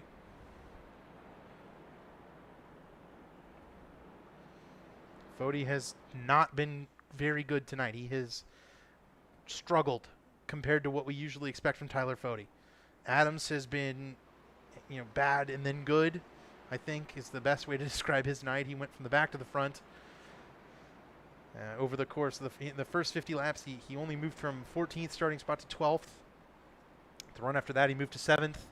And after that, was able to jump into the top 5. Since then, he has been there. David Tooker disconnected. Gerald Campbell's been involved in 2 wrecks.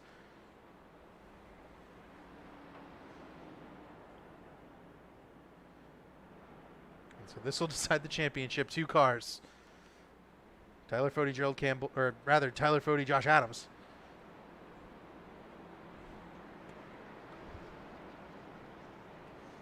Everyone else has been following Ethan Burrell for a majority of this race.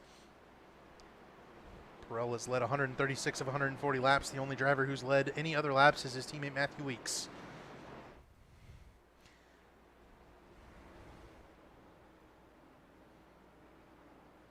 Weeks came and got tires that last time by, so he'll have about 6 laps fresher tires, as well as a few other drivers in the mid-pack. This one is going to come down to a 16-lap sprint to the finish, barring another caution. Certainly possible the way this race has gone. And the championship is down to Adams and Fode. Pace car heading off. Let's decide a champion. Ethan Burrell goes immediately. That does benefit both our championship contenders.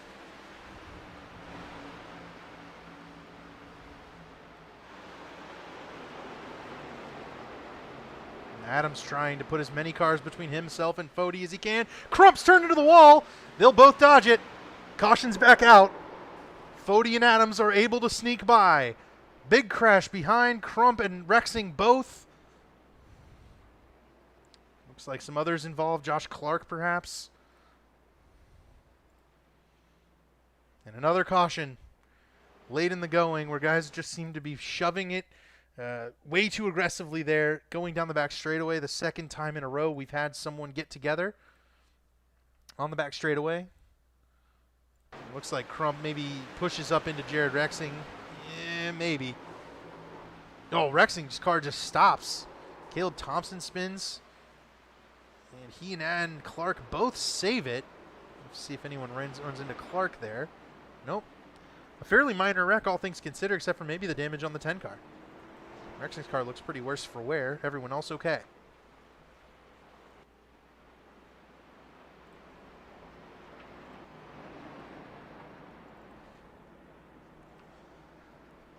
But all this does is delay the inevitability of the champion being crowned, and it also puts them a lot closer to the front of the field.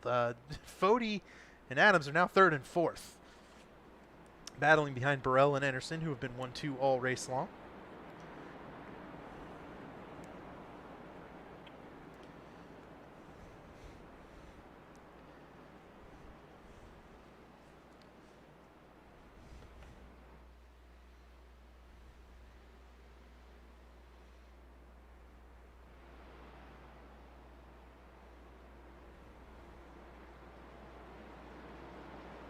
Oh man, oh man. Gonna finish strong here. Looks like Rexing's car might be a little worse for the wear. Might have blown it up. In that case, that would leave 5th place points to Matthew Weeks. They'd been battling on kind of swapping spots all night long. The 11 and the 10. Weeks needed to be at least within at least 9 positions of Jared Rexing. Also want to note, Gerald Campbell's still racing, still in the lead lap. Now, it's extremely unlikely that Gerald's going to be able to win the championship. That car heavily damaged at this point. But should Tyler Fody and Josh Adams engage in some scuffling and moving and bumping and spin each other out, Gerald Campbell could benefit and sneak through and win it still. It would require quite a bit of shenanigans from the 95 and the 40, but he's still on track, persevering, showing that do-good grit.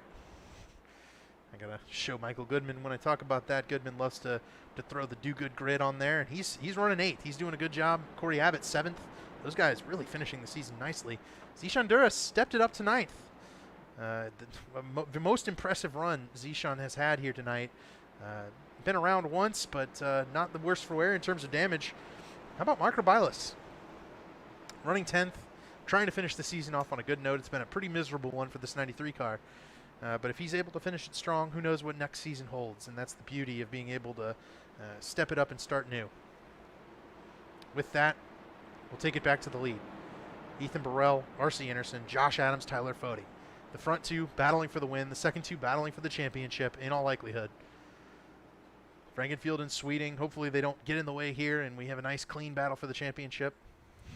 But if anything happens, Gerald Campbell is still in the lead lap and lurking, ready to pounce if the 95 and 40 should run into each other at any point. Pace car is off. Here we go. Ethan Burrell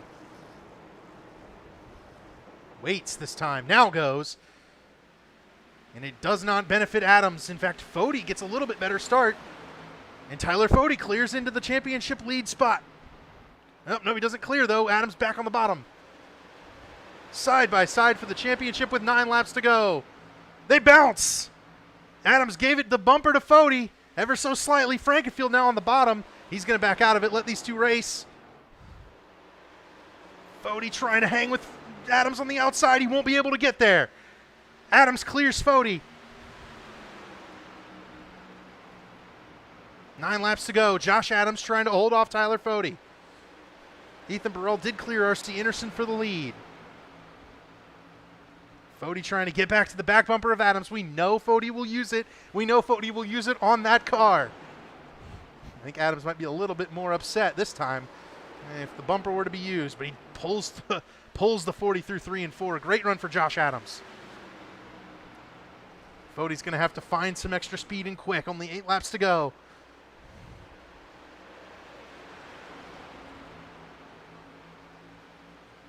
Oh, Frankenfield sideways through the dog leg. Following this pair. And we'll keep our eye on this race win as well. Anderson trying to hunt down Burrell, though he has had nothing for him all race long. Adams comfortably ahead of Fody now, 3/10.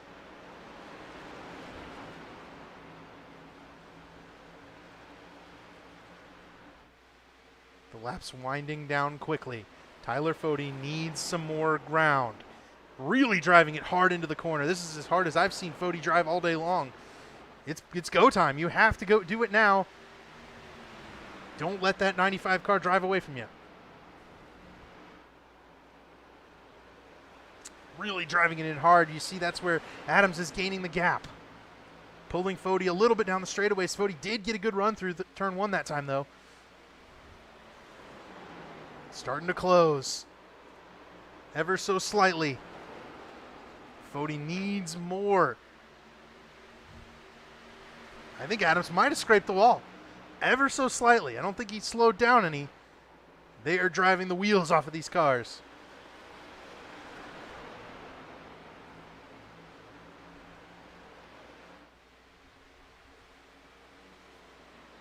Anderson 3/10 behind Burrell.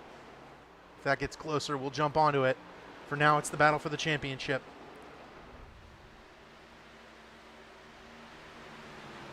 Fody trying everything in his book. They ran a lap that time. They were 3/100ths apart. Adams faster than Fody. Fody's got to get more ground.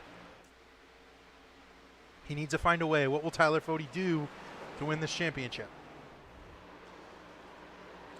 You can break pretty late at Phoenix. I don't think Tyler Fody's that kind of driver, though.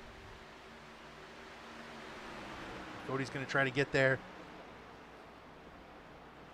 And if he can, he's going to shake Josh Adams' hand at the end of the day. 4 laps to go.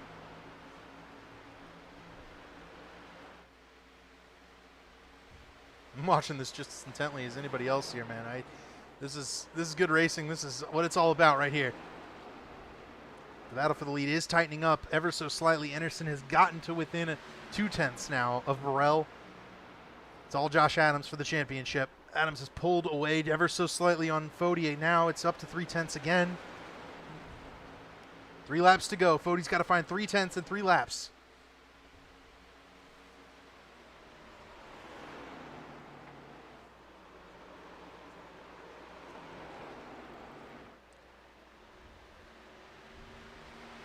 Here it is, 2 laps to go. Burrell, Anderson pushing hard, trying to weasel this 37 car out of the way. Josh Adams, though, what a season he has had in this 95. White flag coming soon. Can Ethan Burrell get to the line here and seal this race up before another caution comes out? Yes, he will. The white flag in the air one more time around for 2021A in Elite Racing. Burrell and Anderson battling for the win. Josh Adams holding the championship over Tyler Fody. Down the back straightaway for the final time. Will Anderson give the bumper to Burrell? He charges in, he gives him the bumper, and Ethan holds him down. Oh, Fody and Adams! Oh, and Adams bounces off of Fody! Where's Gerald Campbell? Oh, man. Well. I don't want to call anything yet because that one might be a reviewed after the race. Fody was way too far back to make that one work. You have to do what you have to do to win the championship. Didn't think he was going to do that. We'll see. We'll see what they rule. Oh, man. I'm going to... Whew. So Tyler Fody charges it in and moves Adams out of the way again. Campbell finishes in 21st. And I wonder if that... We'll have to see if that 31 car is awarded anything. Or if Fody's given an EOL. He did finish ahead of Adams. Did Gerald Campbell, so... Gonna need a ruling on that one for sure. Let's go take a look at the replay. Ethan Burrell wins at Phoenix. Beyond that, well, we're going to have to look. I really thought, oh my goodness, I really thought it was not going to run like that.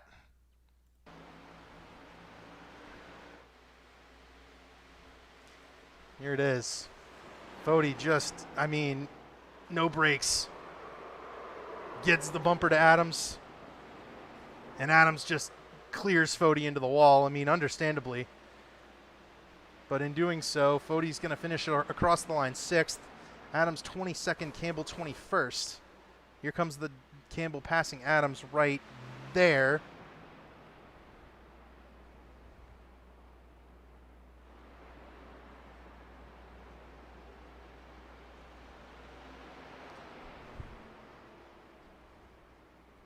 So if Tyler Fody's moved to the back of the lead lap, I mean, those three finished the last 3 cars in the lead lap, and Campbell would win the championship. I do not know what they're going to rule, and I can't imagine. I don't know. Gerald's on the front stretch.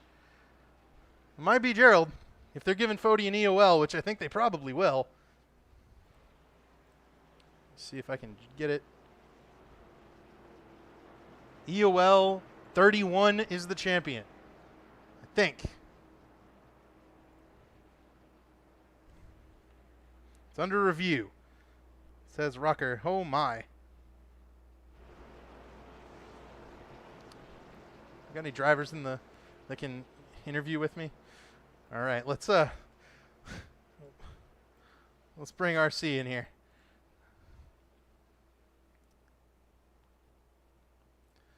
RC, well, we're kind of waiting on one word for what happened there. What did you see in your rearview mirror while you were trying to go for the win, man? Quite honestly, I wasn't paying attention. I didn't know what happened until I saw the finishing order and I saw Chad in 3rd. It was definitely a stressful race. I mean, I put a lot of pressure on Ethan. I know he was probably sweating. I was too. Yeah, and you know, did you have anything for Ethan there? I mean, it seemed like you guys were just running 1-2 the whole race. I mean, did he have you covered, or were you kind of holding off, trying to, give it to him there at the end, make it a single lap, dash to the finish there?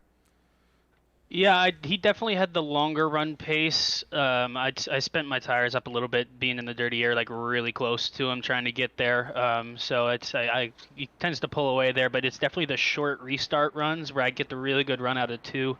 Just never got a chance to get under him, and I was gonna go for that whole bump and run. I did get to him, but I didn't want to hit him hard enough. I was coming from too far back, so I couldn't really modulate the speed. I actually had to touch the throttle pedal to get there a little bit, but was going to see if I could push him a little bit wide, but I'd just rather take a 2nd place than to get caught up with us 2 crashing. So yeah, that's pretty good. And I guess the last thing on that is, I don't know if you saw your mirror. I guess you said you were distracted, but for the championship, Fody went and ran Adams up the road from way back. What would you do in that situation where you have to win the championship? You're 3 or 4 tenths behind. You can no break them, but you're going to pay the price for it. And I don't know, what's your take on that, especially from a professional racing standpoint? yeah, I mean, obviously you want to go for it all, and an IndyCar is a lot different from NASCAR. NASCAR, they kind of encourage that kind of stuff, so it's not really a surprise in a NASCAR league. If you saw it in an IndyCar league, obviously that ended really bad for both cars. But yeah, I mean, you see it in the NASCAR leagues. I'm in real NASCAR too, so I don't really have a good take on it. I can see it both ways. If I was in either situation, I probably would have done the same thing for both of them. But it's you gotta abide by rules, and if you get fined after or anything along those lines, you just gotta take the penalty. But at least, I mean, I guess you gotta try. Yeah, well said. You got any shout-outs for us tonight, RC? Yeah, just Top Gun Racing, Lucas Oil School Racing. You up here in the booth. Chad for running the league, and the Rich Marflores team. We did pretty good to 2nd and 3rd, so hopefully we'll get some testing in these new gen cars and be good to go for the next season. All right. Well, thanks a lot, RC, and good luck next year, man. I don't know if we're having you back, but Oh yeah, I'll be back for all 3. Obviously, whatever doesn't conflict with Rio Racing. all right. Thank you so much, man. Have a good one. Yep, thanks. And now I'm going to bring up Ethan Burrell, the race winner. Maybe me and Ethan can also have a little conversation on this and see what we think about the final results. We'll have to see what happens. Ethan Burrell, congrats again on another win, man. But I think the story is behind you on this one. Yeah, thank you, man. Yeah, I was just locked in, man, focusing on hoping to get to the white flag and then the checkered. I heard over the chat there was some crazy ending there. So I was like, well, nobody's really gonna care about my win, but I'll take it.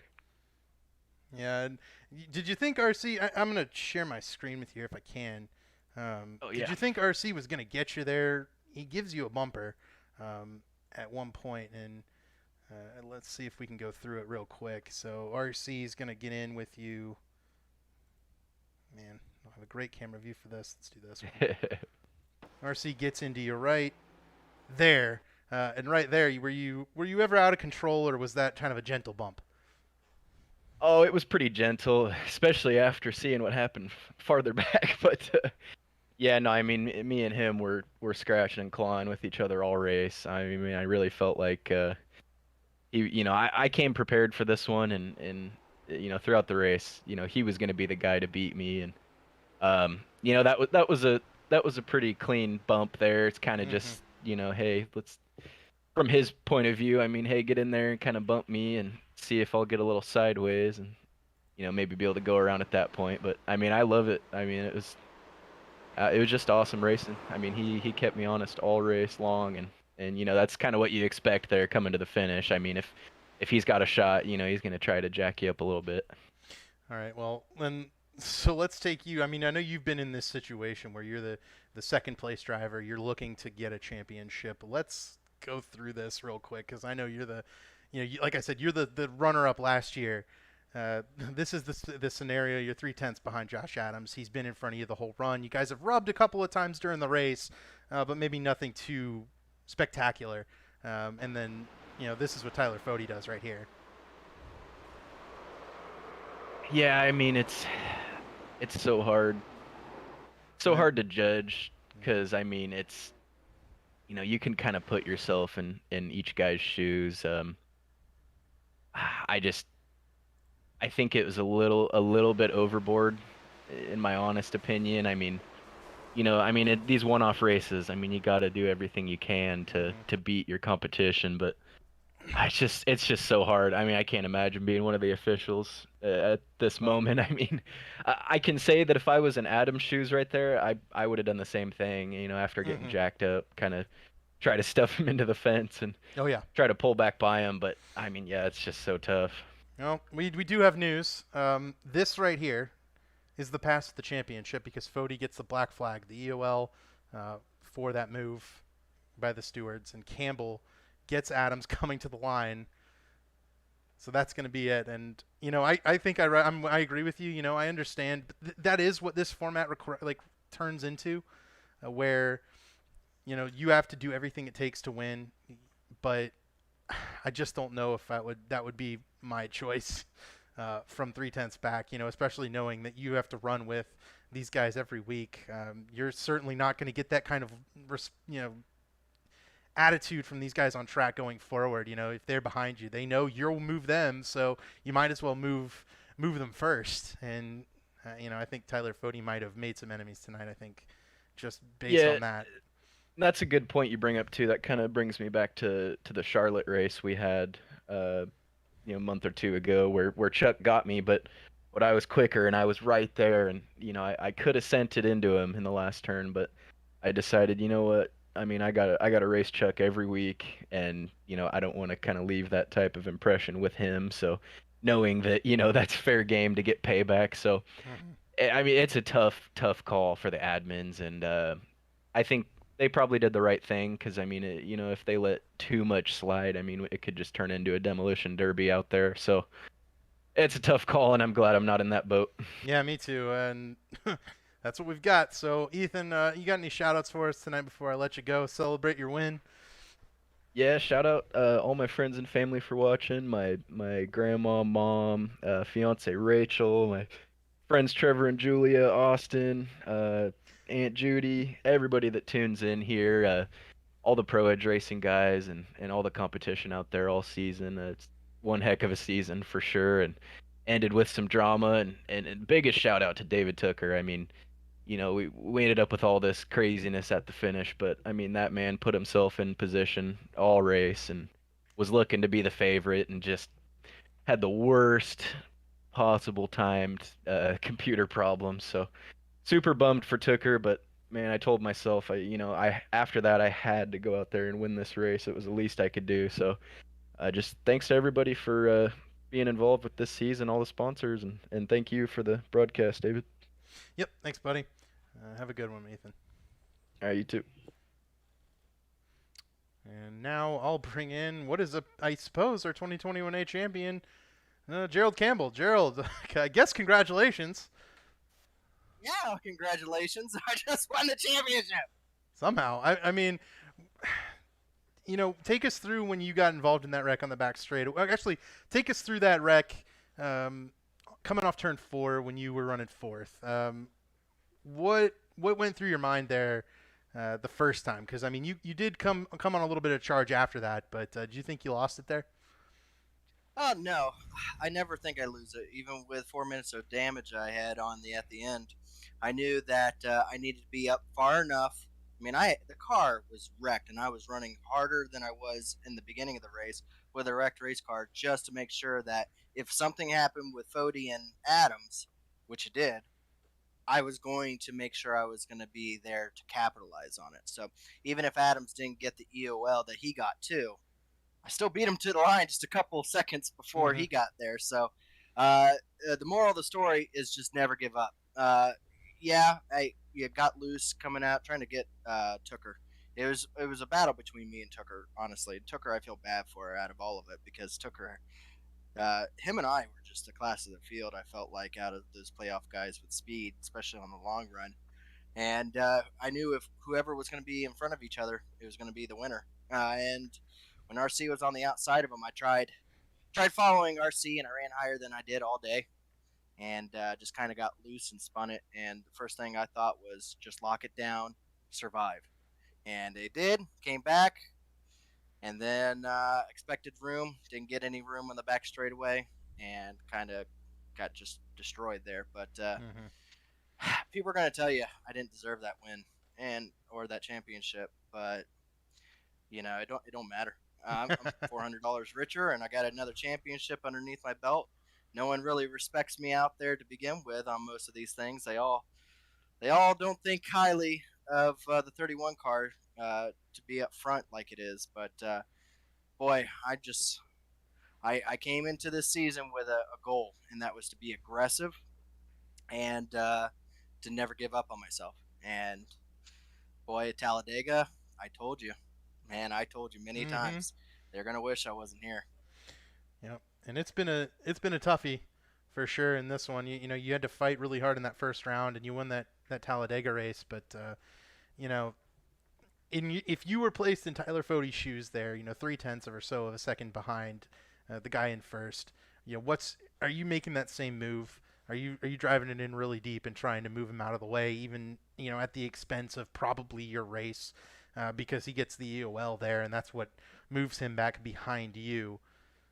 What's your move? Are you finishing second, or are you just doing whatever it takes to win? Man, that's really tough. As far back as he was, if he was a little bit closer, that's more in the realm. But I mean, that's tough. I didn't get a real full watch of it. Just been with little snippets of it. I got it up here if you wanna join the stream. Yeah. Give me a second here. But I mean, it's difficult to really say because I mean, me personally, no. Maybe to Fody because he did that to me in the Truck Series. He got put me into the wall there for the last lap in the Truck Series, so kind of owed him one. But Adams and Tooker probably not. But I mean, it hard racing's one thing. Yeah, I'm watching it now. Alrighty, so here it goes. One more replay of this finish, and there's a little delay between live and obviously what you guys have, but I'll give it a second. I think it's about to go now. Here it goes. Ooh. Yep. To be fair, he didn't spin him. I don't think. I don't know. That's Yeah, it puts you on the spot for sure, and just just wondering. Maybe if you're onto the side of them, but a direct hit into the back panel, that only means one thing. Mhm. Just dump. Yep. If you're on the inside of them, it means shove them up out of the groove and then maybe hope for a drag race to the finish line. But you got to slow down a little bit. Mhm. I don't think he was going to make that turn if he wasn't there, and I don't think he was. That was the plan, regardless. But I don't know. When it comes, we did 156 laps. He was not the fastest, which Fody is usually the fastest. I don't know what was going through his head. That maybe it's his only shot. Again, RC is going to be racing next season. Who knows who's going to win with RC? Going to be dominating things. So I can't really say anything bad about any of them. For me, we all race pretty clean around each other. So like I said, I won a championship, so I'm happy regardless. Yep. Gerald, you got any shout outs here for us before we let you go? And the last thing I'll do is go on board with you through the pass for the championship. Yeah, no, absolutely. Yeah, I'd like to thank the diecast dude, obviously. Got him a championship, man. The diecast dude got himself a championship and on my car, if you can believe it. Like to thank Aggressive Eagle, all my teammates. My teammates are awesome. Like I said, they really stick by me, cheered me up even with the bad things going on, and Zishan for pushing me at Talladega and helping me get that victory and setting this all up for a championship. And now I'm going to use that money and go buy an Xbox. So Awesome. Well, congratulations, Gerald, and maybe not the way you wanted to win, but you'll take it anyway. So, have fun celebrating, man. Congratulations. appreciate it. Two-time champion still sounds pretty good, regardless of how it happened. Alrighty, that's Gerald Campbell, the new 2021A Elite Racing Cup Series champion. Congratulations. Thank you, guys. And with that, we'll go on board with Gerald Campbell. Watch him make this pass. I kind of called it early in the race. It finishes right there. There's the pass for the championship. Gerald would have beaten Adams regardless of whether or not Adams got an EOL. Turns out he did for that right turn. My goodness. So last thing, I'll throw an onboard from both our championship hopefuls' perspectives, and then we'll call it there. So here's Josh Adams.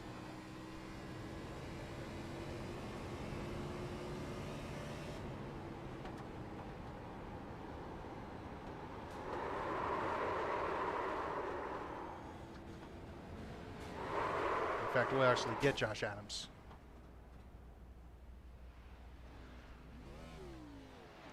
Watch the champion go flying by right there. Oh man. We'll get him in now. I'm interested to hear from him. Josh Adams. Walk us through that last lap, man. You hate to see one end like that, but it is dramatic, so let's see what you've got.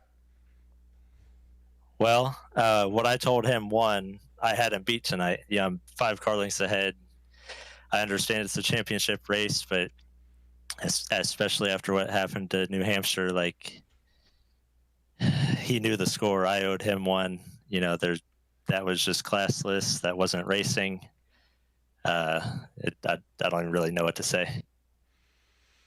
Well, you started out and you told me, or I guess you told somebody to tell me that you were feeling 15th tonight. And did you surprise yourself driving up through into the top 5 there and looking like maybe the third best of the front 4 before the front 2 ran into problems?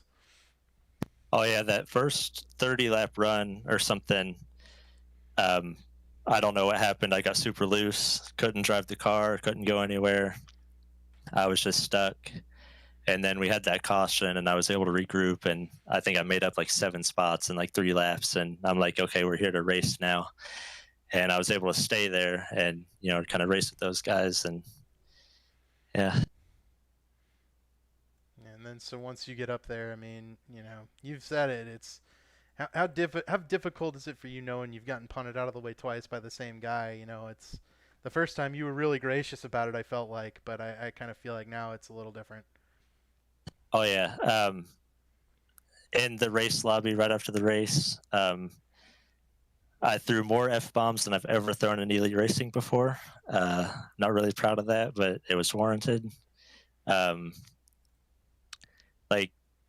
he ran into me 30 laps ago, too. Like, we were racing hard. I pinched him. It was just hard racing, but he tried to take the left side off of the car then, and then we were racing on that last restart, and I didn't want to take the dog leg. He did, tried to take the right side off the car.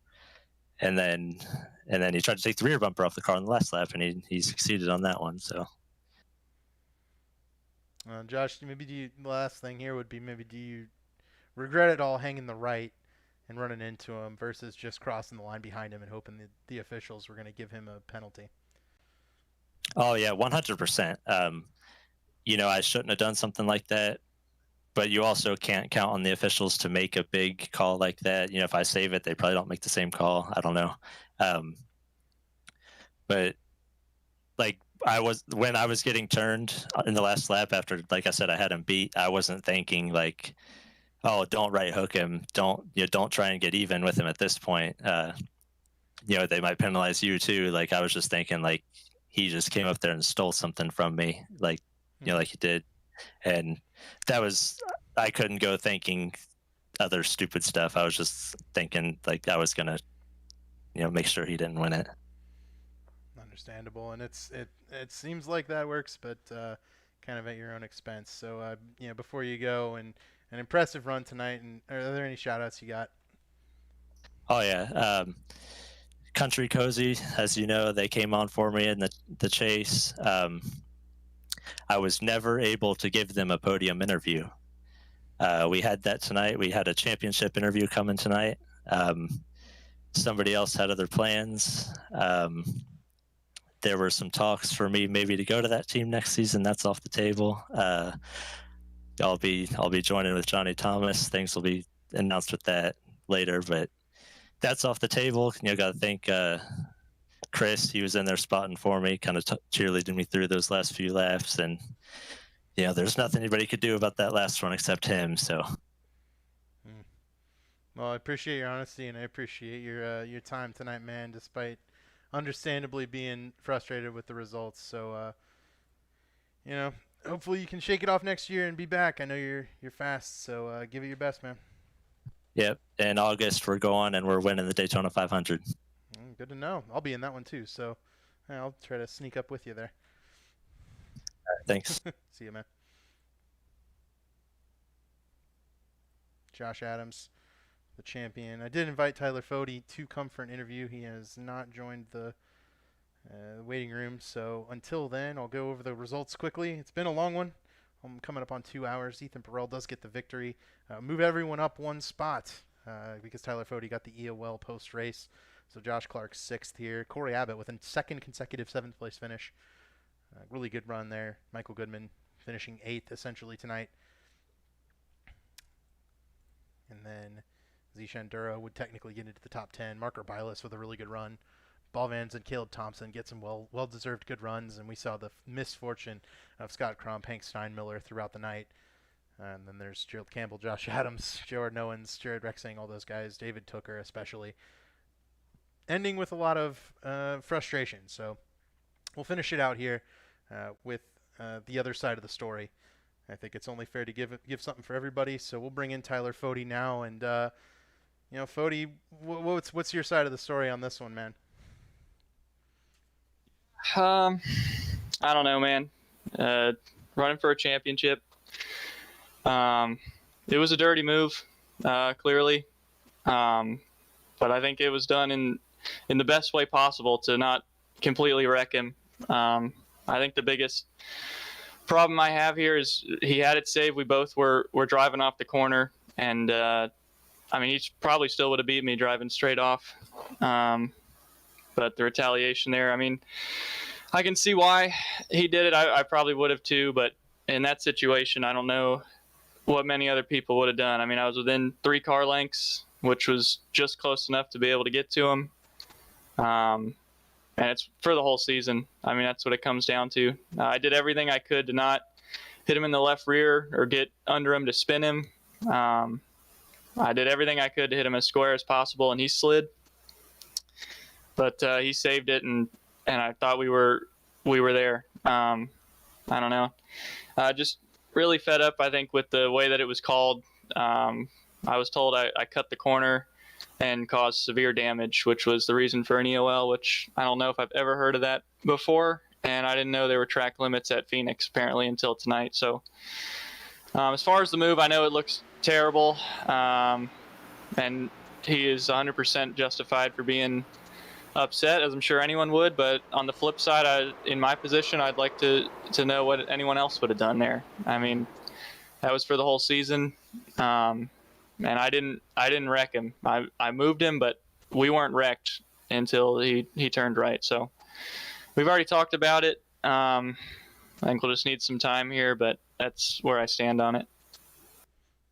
Yeah, I think I agree that I've asked everybody who's come up to the booth whether or not they would make the same move, and pretty much everyone is giving the exact same response so far, which is, I don't know if I would have. It's different if you're in the situation, and I think I'm there too. Who knows what it would take to make that move for me, but for you that was close enough. And yeah, I think you're right. You didn't spin him, you didn't turn him or anything. It seemed like he probably could have come close, and but at that point, he gets in the temper zone, and it's a combination, I think, of a couple of things. And do you think that maybe it's a product of this format where it's winner take all?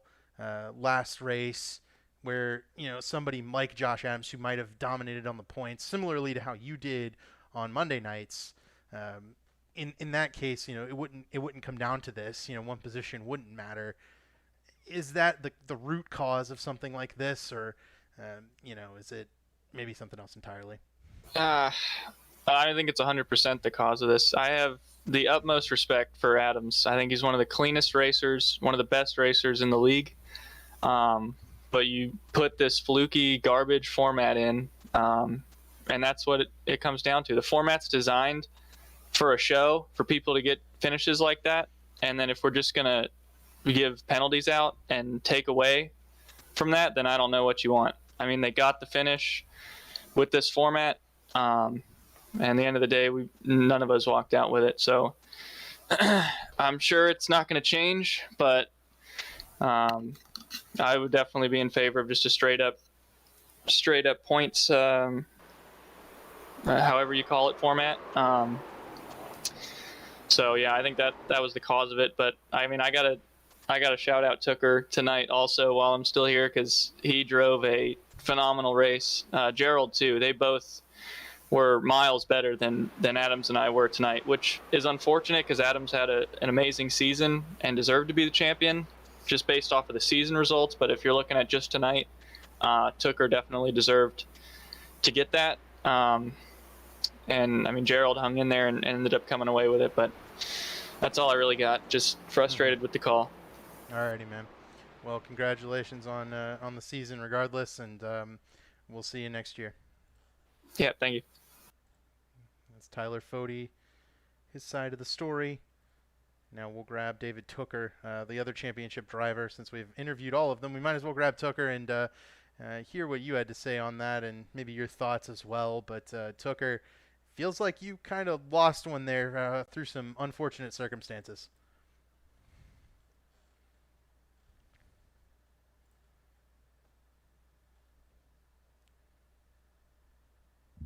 Oh, there we go. Okay. Yeah, there you are.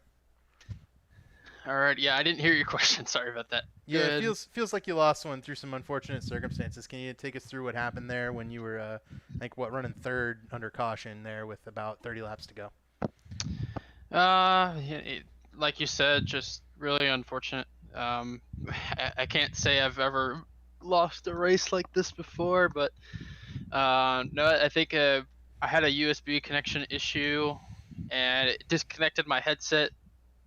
So I lost all sound, and then it tried to reconnect, and just that whole movement in my system caused my computer to freeze and pretty much ended my chances. Well, my chances I felt were pretty well, considering where I was at the end of the race and the pace I had. I definitely felt like I was the fastest car for sure. Gerald was easily second as far as pace.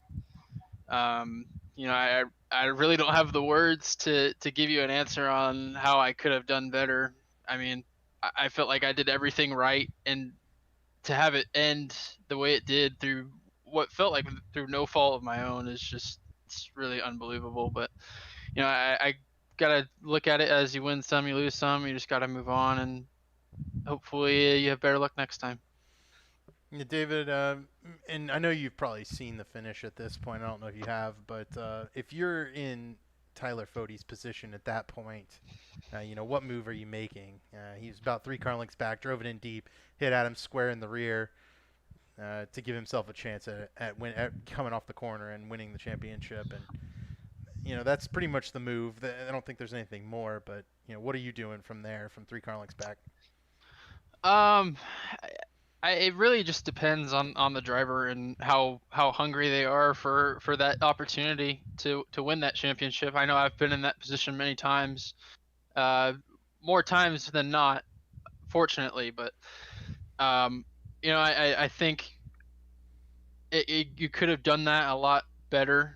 At least for me, I wouldn't have done that, because that's just not the name I want to have around the league and my reputation. I value my reputation across the league and really across motorsports. Really, I've always just valued my reputation over my stats. So I personally wouldn't have done that. I would have probably just maybe drove it in a little deep, try to get as close as I can, but made sure not to hit him, because that's just not the driver I am. I want to make sure that I get these wins or championships in the cleanest way possible, and felt like I earned them, and not take anybody else out of contention through my bad driving. But I think, like, I was watching the interview, I could tell Adams was upset, and 100% rightfully so. I would be in the same way, 100%. I definitely feel like he was a victim of, through no fault of his own. I really can't do much with the guy behind you driving it in a couple car lengths deeper and hitting you. But I think the admin handled it the best way they could, and with Gerald being the champion, I would say that he deserves it, considering how fast he was during in the race, and definitely got close to me when I was still fighting for the win, or at least the championship up there with those guys. But I think the admin made the right call on that one. Wow. That's really good thoughts, and it's really good stuff from the 4th driver there in the chase. And David, for what it's worth, I did think also that you had the car to beat tonight. So before you go, you got any shout-outs for us? Yeah, just this whole Pro Edge team. I know I say it every interview, and you're probably sick of hearing it, but especially for tonight's race, we put in a lot of effort just to make sure that we were there, as far as leading the race and definitely closing it out, which I felt like we had the opportunity to do so. And luckily Ethan got away with the win there. I know it's not really the most popular one. What I mean by that is, there's a lot of other events going on outside of it that kind of took the light off of it. But he drove a great race, and RC was right there too, pushing him all the way through. So it's not like he just walked away with it. He definitely earned that for sure. But no, just this whole Pro Edge team. Like I said, we put in a lot of effort for tonight's race, and it's really sad to have it end the way that it ended. But there's really nothing I can do about it now. I just got to be ready to move on and try to look past it, and don't let it hinder on me too much. But it's nice to hear, besides my own mouth, that I had definitely the pace to win that. So. And also just wanted to thank everybody watching, all our fans, the Pro Edge and just of Elite. You guys make a lot happen for us, so I appreciate what you guys do for us, and for all their work this season. I know tonight was a tough night and a tough call to make, but I feel like they did the best they could throughout the entire season and tonight's race. And also wanted to thank you, Wester Green. I know Rich isn't here, but I just want to thank you guys for doing what you do up in the booth. I know I wouldn't want to do the job that you do, so I appreciate you taking the hit there, because I know how it feels to be a driver and not being in the race. You just want to be out there as much as you can. But I appreciate you stepping up and being the commentator, and you do a really good job at that. So I think I wouldn't ask for a better person to be up here and commentating our races. But I think you're going to be better off next season racing, and hopefully get to see you finish in the top 5, maybe a couple wins. Oh, man, I'll take that. Who knows? But yeah, thank you, David, and hopefully we're out there drafting at Daytona. Alrighty, buddy. You have a good night. Yep, you too, buddy. With that, I think we can finally put a bow in this one, trying to grab as many people as we could there.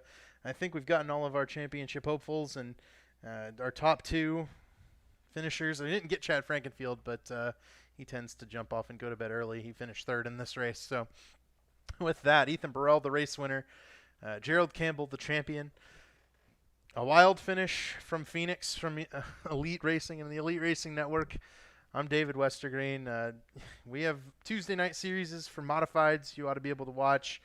Michael Goodman is going to be broadcasting those, and he does a great job over there. So tune in Tuesdays and come back next season. Follow us at Elite Racing _ for everything that you need to know on Twitter. And we'll talk once again next season. You'll probably see me behind the wheel. You'll see Rish up here in the booth. And from everyone here at the Elite Racing Network, we are really excited to put a bow on this first season. So hopefully we can keep on going next year and come back even stronger. So with that,